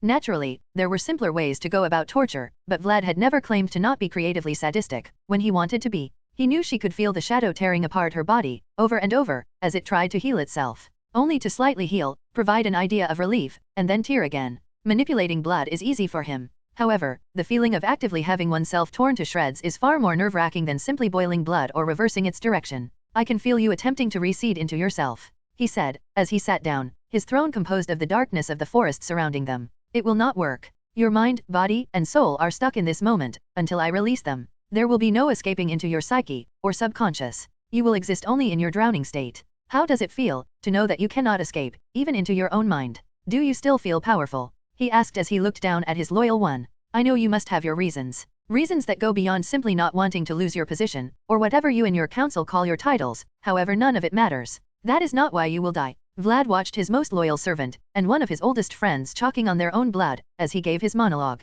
His face, calm and relaxed, without a hint of emotional fluctuation in his eyes. You will die, he spoke, his voice eerily calm, until, because you have gone against Kakaka. He shouted, his voice not escaping beyond the two of them, as the shadows that impaled his loyal one expanded rapidly, bursting apart every inch of her body, except her head. Admittedly, there were some aspects that I may have been making up as I went along, however the plan was always for Wednesday to solve her mysteries, have her fun, and then, when it was time for vacation, I would invite her to my home, and take her to the location where my crypt once Saturday. He spoke, his voice melancholic as he looked at the head being held up by a shadow hand in the place where Catherine's body once knelt. It was going to be incredibly romantic, and she was going to be shocked and unable to not acknowledge the fact that I pulled one over on her for so long, however that is now ruined. He finished, once again shouting. He took a deep breath, his black and red eyes never once faltering from their sharp, piercing state, even when he yelled. They seemed to maintain constant focus, a focus that allowed him to do anything, no matter what the circumstances. Now then, he gracefully stood from his chair. While I am sure you have your reasons, and your death is a certainty, I will at least do you the honor, for your years of service, to speak your final requests. He spoke as he stood, looking down at the floating head. The floating head held by a shadowy hand that was opening and closing its mouth. Chuckle. Have you forgotten? He asked as he gave a slight chuckle. You have no throat to speak, my dear. He stroked her head, as he looked down at her. His face calm and relaxed, his eyes decisive and resolute. It's too bad. Now we will never know what you wanted to say. He lied. He had been walking through her mind, from the moment they appeared in the forested area surrounding the town of Jericho and Nevermore Academy. He just did not let her know that. Kakaku forever. As he watched the face of his former loyal one, the sadness, helplessness, and fear in her eyes, he could not muster a shred of emotion. The ice that flowed through his heart would not allow it. The shadow hand that held the head lifted it, until it was level with his face, and then he placed his finger on the center of the forehead. A darkness pierced from his finger and through the head. Then, it expanded, crushing the head from the inside, as it grew larger, until pop. The head exploded. However, not a drop touched him. He stood there for a moment, staring straight ahead, off into the distance, his finger still in its same position. Then, from where that finger rested, a light began to emit from it, as his black eyes shone a purple light, bathing the entire area. A scream echoed throughout the forest, sounding both near his location and far away. A suction force, like a vacuum, began to swirl from his finger, as the purple light was drawn into it and as the last amount of purple was withdrawn into his now spread out hand. A face attached to a body appeared to be held in his palm. The figure appeared to be ethereal, both present, but also not, fading in and out of existence. However, it was still held firm in his palm, a look of true terror on its face. For so long I wondered why I was betrayed, how I could not have seen it coming. It never truly made sense. Not only because following me was the highest honor one could ever achieve, but also because my instincts never warned me. It was not until the last moment that I even felt anything was wrong, even as my former followers were about to attack. From some, I felt the killing intent and bloodlust that they must have used to fuel their false courage. However, there were a few that seemed to simply be there, as if they were going through the motions, as if they were not betraying the one that they had pledged their life to. No false courage on their faces, no smell of bravado with an aftertaste of cowardice, nothing. I did not understand. That is until I was buried amongst the dead. He spoke to the figure clenched in his palm, his face calm and relaxed, his voice steady. However, his eyes were different. There was no more pupil or iris. Only the color purple existed in them, as if they were painted over with a beautiful purple brush. When one spends years, with their very life force interacting with the energy of the long past and the recently deceased, they can gain an understanding of the energy that constitutes that which binds one to this world, the soul. Now, when one such as myself spends years doing that same exact thing, they gain not only an understanding, his once calm voice rising, as his eyes glowed purple light once again, which when it touched the ethereal being, it began to scream once again. They gain an absolute domination of that which thought it could bind their life force and they make it their bitch. His voice deep and nearly demonic, as he bared his fangs at the flowing figure in his palm. However, now I understand. He spoke, his voice once again steady. There were some who were led to rebel. However, those cowards just followed along. The true source of the rebellion came from those which could not be seen and those which could not be heard. It came from the very spirits that roam this world and the very ones that interact not only with the world of the living, but the plane of the dead. Don't worry, this area is enclosed. As far as any who were watching could see, you disappeared, right along with my loyal one. They will not see what happens next. He pulled the face of the figure closer, so it was looking directly into his now steady purple eyes. This part is only for you and me. And with those words, he opened his mouth, wider than should have been possible, and swallowed the figure whole.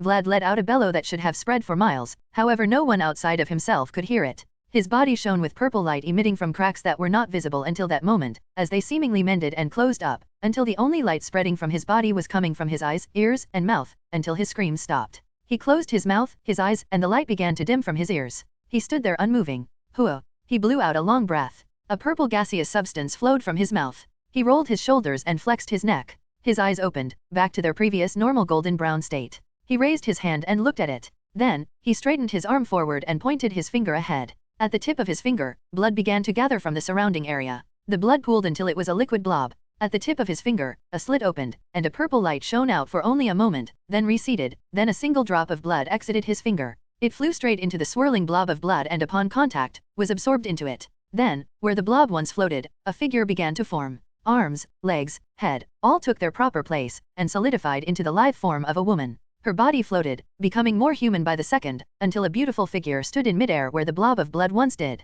Upon the figure gaining all its humanoid features, it opened its eyes. A purple light emitted for a moment, and then dimmed and receded to show red pupils, looking straight ahead at the majestic individual in front of them with his finger no longer pointed. A look of sadness once again appeared in the woman's eyes, along with shame and regret. The figure slowly fell to the ground, and upon their feet touching, gracefully dropped into a kneeling position, one knee on the ground and head lowered. I have failed you, sire. Catherine spoke, her voice solemn, but also fragile. The eyes of Vlad that once showed no fluctuations slowly changed. His face still calm and relaxed, but his eyes showed contentment. Of course that is the first thing you say. He spoke. That morning, you were not shadowing me. Instead of questioning your presence upon your arrival, I instead accepted it as such. It took me 15 whole minutes of sitting there, with my thoughts going through my mind, before I sensed the soul that occupied your body. Vlad lowered himself to one knee. Catherine's head snapped up. Her eyes, pleading, however he would not listen. His gaze level with her own. I am sorry, I failed you? He spoke the words that, in her opinion, he should never say, however he knew that he was not just speaking to her. He was speaking to all those who had their bodies occupied and had no choice but to act against him. He spoke those words that could not bring them back, but like all apologies, it could be used as a promise. A promise to never repeat the mistakes that made the words necessary. He stroked her cheek, his thumb wiping one of the tears that fell from her eyes. He knew she was heartbroken. He knew that she would be for a very long time. She acted against him, even if it was only her body. For her, it was more than enough and also too much. He knew that he needed to give her something to occupy her until time did what it did best. So, a purple light spread from his eyes once again, as the same followed from her eyes. The lights met and interacted for a few moments and then receded. The fangs in her mouth elongated further than they ever had and she leaned forward. His hand behind her head guiding her. Her teeth sunk into his neck. Memories and emotions poured into her. A mere moment stretched lifetimes in her mind as she processed what he showed her. She pulled back, not a drop of blood on her mouth. He looked into her eyes, as she looked back into his. Go hunt. Once, that was the only command he used to give to his most loyal assassin and it was the only command he gave her now. He knew she knew her targets. The spirit may have tried to deceive him and give him pause to strike his loyal one with its nonsensical prattle, however it was not lying about one thing. It did inform others. Upon consuming the soul, he saw many things. All of them, he had just given to his loyal one, along with her mission. The various emotions faded from her eyes. He could see the ice spreading through her just as it did him. And then, like she was never there, she disappeared. Her hunt only just beginning. Vlad stood. His posture erect, solid, yet relaxed. A small smile appeared on his face. He looked at the sky. What sights caught his vision, only he knows. The forest took on its peaceful, natural ambience once again. All denizens woke from their slumber and continued their varied existences, with only one knowledgeable about the events that just transpired. Vlad lowered his head and looked forward. He knew Catherine had her work cut out for her. As far as the ones connected to that spirit knew, she was dead. Tortured and gone, however along the way, the monster destroyed her body and soul, which resulted in the destruction of their comrade's soul as well. They would not be ready for her to strike. As far as he knew, so very few actually grasped the spiritual plane, let alone were capable of interacting with them in a tangible manner. He gave her the ability to do so. Now, he could only wait. Of course, he could do more, but he had other matters to attend to. They knew of his weak point. A weak point that, while had the potential to be incredibly formidable, and had spirits of her own on her side, would still be vulnerable should they possess one of the ones around her and act in that manner. He would have to stay close and ever alert. Luckily, that was easy. After all, he was her stalker. Vlad Dracul once again looked at the sky. The smile on his face grew a little wider, a slight hint of savage, and with no forewarning, his body dispersed into a swarm of bats as they all took to the sky and made their way towards Nevermore. He had a sweep of the entire town and school to conduct. They were hiding, but not for long.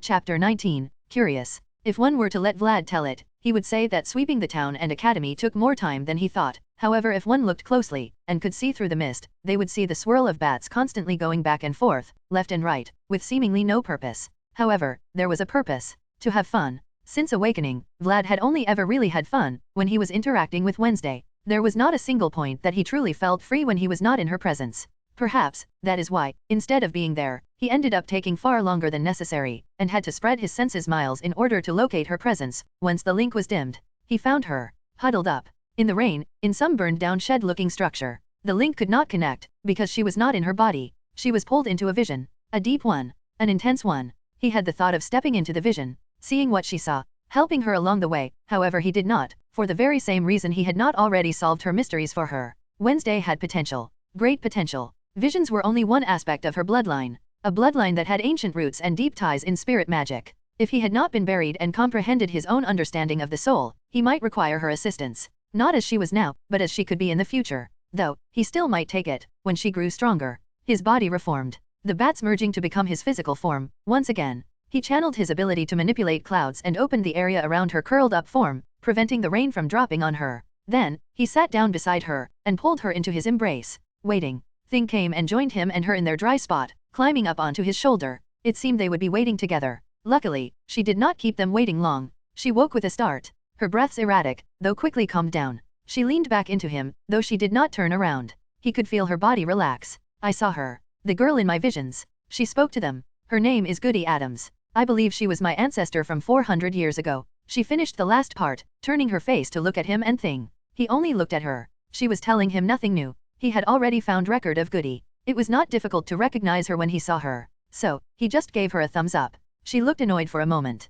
no doubt recognizing that she had yet to say anything that he did not already know. Then, her annoyance slowly shifted and a different look surfaced on her face, as she looked away from his eyes, her head slightly lowered. If he did not know better, he would think she were shy. She looked back at him, her eyes took on their usual half-dead sharpness that displayed single-minded focus. When you said, in the quad, after Enid asked you why you were here, you said you were here for me. She was talking about your being in the quad. You were talking about your being in the school. Am I right? She spoke, her voice steady, as they stared into each other's eyes. He could see that she already knew the answer. He liked that. In the past, she would question him about schemes, plots, or even her parents orchestrating their meeting from the very beginning in the graveyard. However, it was not the beginning. Wednesday POV. Wednesday did not do self-worth. It was not that she did not value herself, it was that she did not understand why people saw value in others. She did not understand why people saw value in her. However, she did understand one thing quite clearly. Vlad was hers. He has been and always will be the voice in her head, and the one that knew her better than anyone else. After all, she had spent years with her emotions bared to him. She could hide no feeling. Now that she thought about it, he had not really changed since showing up as Dracul. He still barged into her life, as if he did not understand boundaries. Truly, a worthy stalker. She could see the happiness in his glowing golden eyes. He was not hiding it. Probably due to her not doubting his intentions. He never let her feel his emotions in the past, but that did not mean that she could not still discern many things from their interactions. One of the things she noticed, rather early, was the fact that something had happened to him. Something that made it difficult for him to trust, completely. To be vulnerable. Probably betrayal. She could tell how much trust meant to him. So, since he was her only friend, she gave it to him. Now, it was too late to go back. Only forward. That is why, when she learned who he was, she could only accept the fact that he was there for her. The last sleep state that I had to enter, he began. It was the one where I was going to attempt to break free, and rejoin the land of the living. I thought that it would take a long while, however I proved to be more determined than I originally assumed. Though, it did result in the complete desolation of the surrounding area. All traces of what was once there, gone. She watched him as he spoke. She wondered how she never noticed so many of the things that she was now seeing. There was no guard around him. It felt like, if she had a knife in her hand and decided to stab him, he would do nothing. Just accept her blade and continue speaking. He looked exposed. Open. Perhaps, that's one of the main reasons that she was so comfortable around him, when she knew him as Dracul. He never once seemed to be guarded against her. He never, even for a second, seemed put off or uncomfortable around her. She found it incredibly unnerving, however it also reminded her of her family. The insufferable fools did not know their own good and never once guarded themselves against her. No matter what she did, they accepted. He felt the same. Her eyes watched his mouth move, as he described his grand return to the world. The storm he caused and the liberties he took with his pilfering. She did not realize that she was staring at his mouth, until he finished speaking and a smile spread across that mouth that seemed a little too smug. Enraptured? Enamored? Curious. He spoke the words in a teasing manner. Now that she knew who he was, no matter how teasing his behavior, she believed that there was more seriousness behind the playfulness than she had accounted for. After all, the one time he did let her feel his emotions, for that brief moment before his final sleep state, she felt a rush of emotions that, even with her mind, it took her hours to fully comprehend. She knew Vlad saw her as something more than just his confidant or his protege, from the lessons he taught her. She knew the voice in her head held several feelings that she wanted to address, however the time was never right. And now, that very voice, with those very feelings, was holding her for a far greater time than she realized, and was asking her if she was curious. She had to admit, she was. Wednesday is decisive. When she has a goal to accomplish, she executes, like the killer she is. Single-minded focus had seen her through most of her life. That is why, when the question was asked, and her answer was formed, she immediately decided to go forward. She looked at the smiling lips. They were inviting and intimidating. Like a honey trap, waiting for its victim to get close, so it could devour it before it could run away. Or at least, that's how the lips seemed to her. However, she was never one to let fear rule her actions. Not when she had a curiosity to bury. Her eyes rose from his lips to his eyes. She saw him comprehend something in her eyes, the second she looked up. He went to speak, but she did not let him. She had her knife poised, so she struck out. The moment their lips touched, whatever cognitive reasoning and decisive actions led to the moment were forgotten.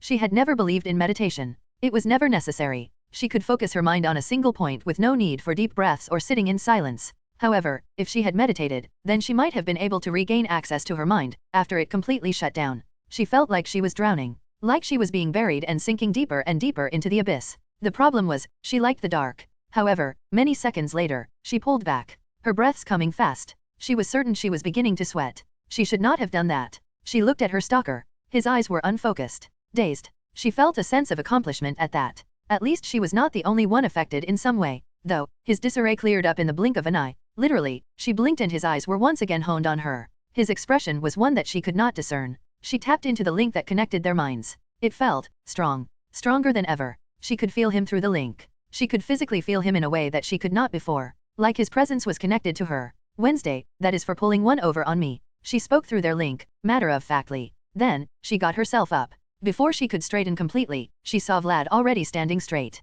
She had not even seen him move. Which begged the question, how fast was he? She remembered the attack that was directed towards him when he sat on the balcony. 1 second he was sitting there and the next, the balcony was gone and he was in the air. She knew Dracul was strong. She could feel that. However, now that she knew him as Vlad, as well as Dracul, she knew that if she wanted to know the truth of his existence, all she needed to do was ask. However, there was something more important to do first. Wednesday walked quickly and grabbed her bag from the ground. Thing had climbed from Vlad's shoulder into her bag, so she had nothing more to accomplish there. She had already struck her target, which is why she chose to quickly walk, not run, very quickly out of the old meeting house. When one accomplishes one goal, it is important to take stock of the situation and confirm one's findings. Therefore, she had to get away. That was the only reason for her speedy exit. However, before she could run away to regather herself, a hand pulled her back. She looked up at Vlad to question his purpose in stopping her. However, before she could, she saw his finger pointed in the direction she was about to go. She followed the finger and there, beyond the burnt walls of the burnt wood, she saw the beast.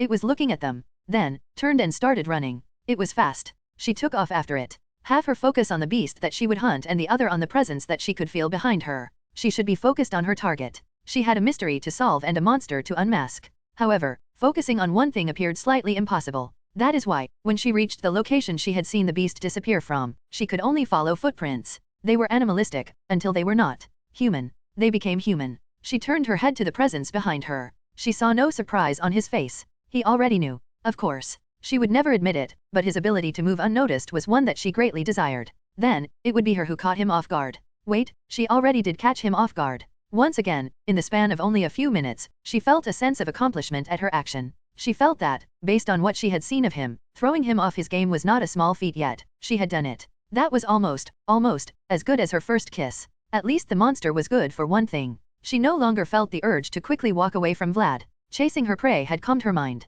Hunting a beast was something that she could understand. A feeling she could comprehend. Now, what to do about the one who made her have the urge to walk quickly? Wednesday POV end. Sneaky little vixen. Was the only thought that went through Vlad's mind as he looked down at her face that went from annoyed to satisfied in the span of a few seconds. He knew she was thinking about how she had caused him to fall into a daze. However, what she did not know was the reason behind his dazed state. When her lips touched his, a reaction began. One that nearly pulled her very spirit from her body and sent her into the depths of a vision that would give her far more insights into his past than he wanted her to see, at the moment. He knew she would not judge him for his actions. However, things had escalated quickly. She took the initiative that he wanted to take, though he was going to wait for her birthday. She was too quick with her blade and he could not parry. He would get her back. He would twist and turn and wring her dry in every way that he knew she could handle. He would make her regret taking her first kiss from his lips without even considering the romantic prep work that went into making a moment special. Just you wait, Wednesday Addams. Just you wait, an insect has arrived. Chapter 20, neither one blinking. First Wednesday, once again, fails to understand that romance should be left to the professionals, i.e. me.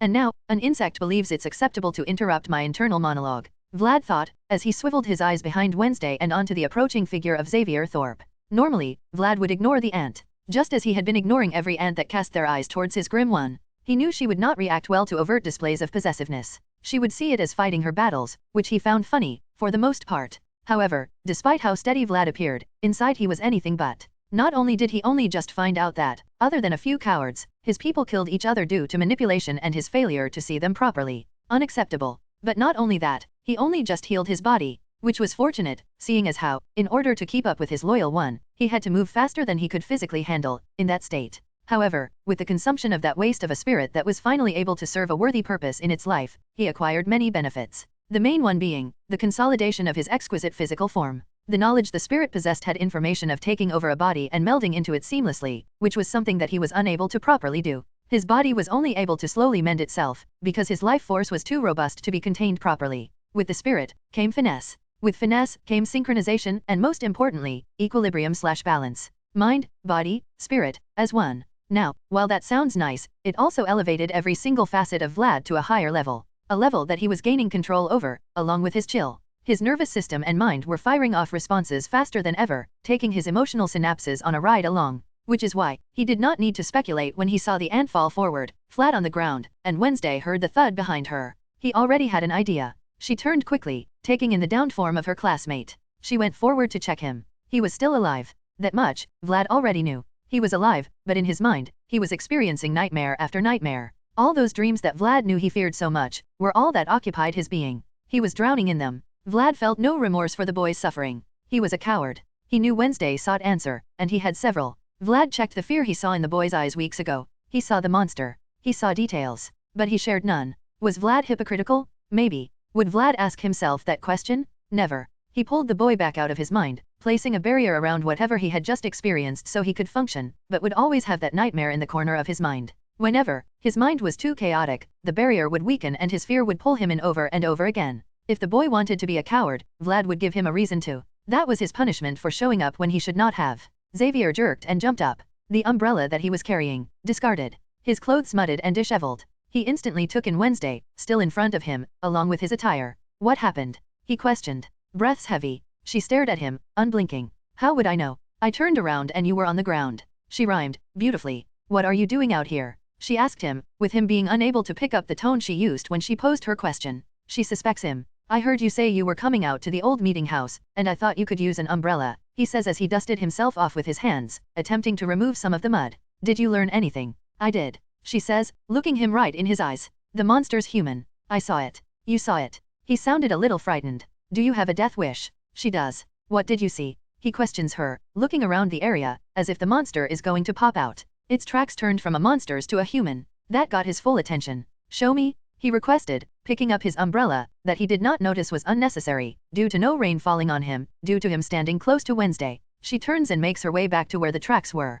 Gone. Washed away. When she moved away, the rain occupied her place. They're gone? She states, sounding peeved. Xavier scoffs. She turns to look back at him to see his dismissal clearly. I know what we saw, she states, without a hint of doubt. We. He looks around, wondering who we entails. We. Once again she stated, with no doubt, naturally. Who is W? He did not get to finish his question, because before he could, he saw a figure standing behind Wednesday. Black buttoned-down shirt with an open chest exposing sculpted pectorals, black slacks hugging firm legs, full lips slightly open exposing white teeth attached to a face as defined as the pectorals, and eyes. Eyes that seemed to see through everything in front of them. He knew who it was and he felt afraid. He did not know why, but the sight of Dracul Dresden always made his stomach drop. As he looked into those golden eyes, they flashed blood red, and the last thing he heard before falling unconscious was a voice that seemed to encompass his every sense, that said, "We are Venom." Ha ha ha. Wednesday turned her head partially, taking in the laughing face of her worthy stalker. If her heart could beat, it might have stopped in that moment. She had never seen him laugh before.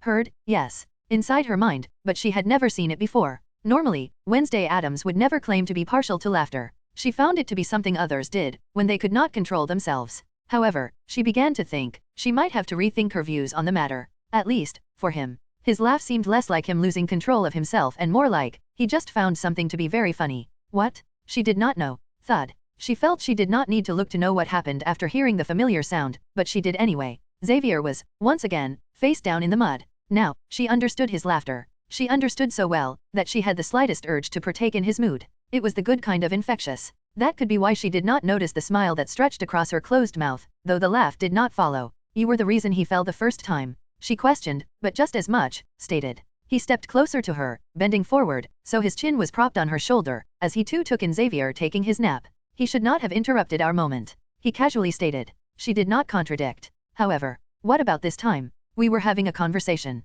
She asks. Scoff. Hardly a conversation and more like an interrogation. He stated, his eyes focused on her as his chin rests. He had no intention of confirming anything, at all. Not even the existence of the dog. I could tell you, what he knows, you know. He says, just for the sake of saying. The answer he gets, is expected. I'll learn his secrets. There are several loose threads. Less, now that, her eyes shift to the side as her head slightly tilts to look into his own, you are here. He smiles, slightly. I was always here. Whether I go by Vlad, Dracul, or Sire, with a capital S, I will maintain this position. He declares, drawing her eyes further into his own, her head turning slightly more, seemingly unconsciously. Her eyes shift to his lips that have a ghost of a smile, only for a fraction of a second. However, he catches, easily. Before she can make a move, if she was going to, he moves first. He vanishes from his headrest on her shoulder to her other side faster than she can blink. He taps her. She turns quickly, only to be met with his soft yet firm lips on her supple ones. Her eyes remain wide open, as does his. They look at one another, both gathering their own facts from what they see in the other's gaze.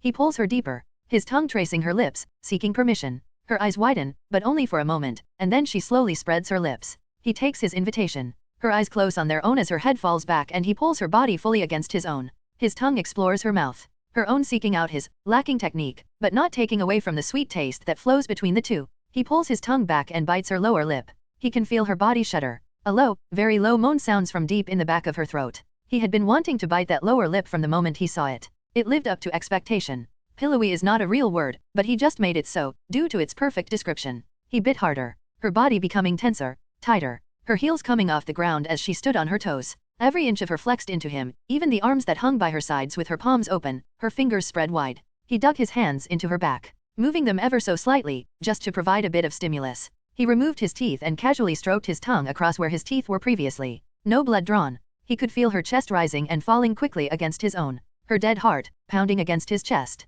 He matched his heartbeat to her own, as he moved one hand up her back, to the back of her head, then he closed his grip taking in both of her twin braids as he pulled her head back. Her eyes opened slightly. Fuck. He wanted her. He wanted her badly and based on what he saw in her eyes, she was just as invested in exploring their connection further. However, he dipped forward quickly once more and flicked her bottom lip with the tip of his tongue. Then, he released his grip that held her head in place, and moved his hand back to rest on her lower back. Everything below their necks was still connected. They looked at one another, neither one blinking, neither one moving. A half-smile took over his face. Her arms that were stiff at her sides came up and wrapped around his waist. Neither one blinked. Neither one moved. Don't you have a musical recital to perform? He asked her. Neither one blinking, nor moving. I do. It's sure to be a blast. She states, her face forming a smile of her own. What are you planning, Scumpa Mea? Insert affectionate translation of your choice. A slight revenge. Eyes narrowed, will you be subtle? And with that question that only Vlad would ask, finally, she joins in on the laugh and it is indescribable, from his perspective.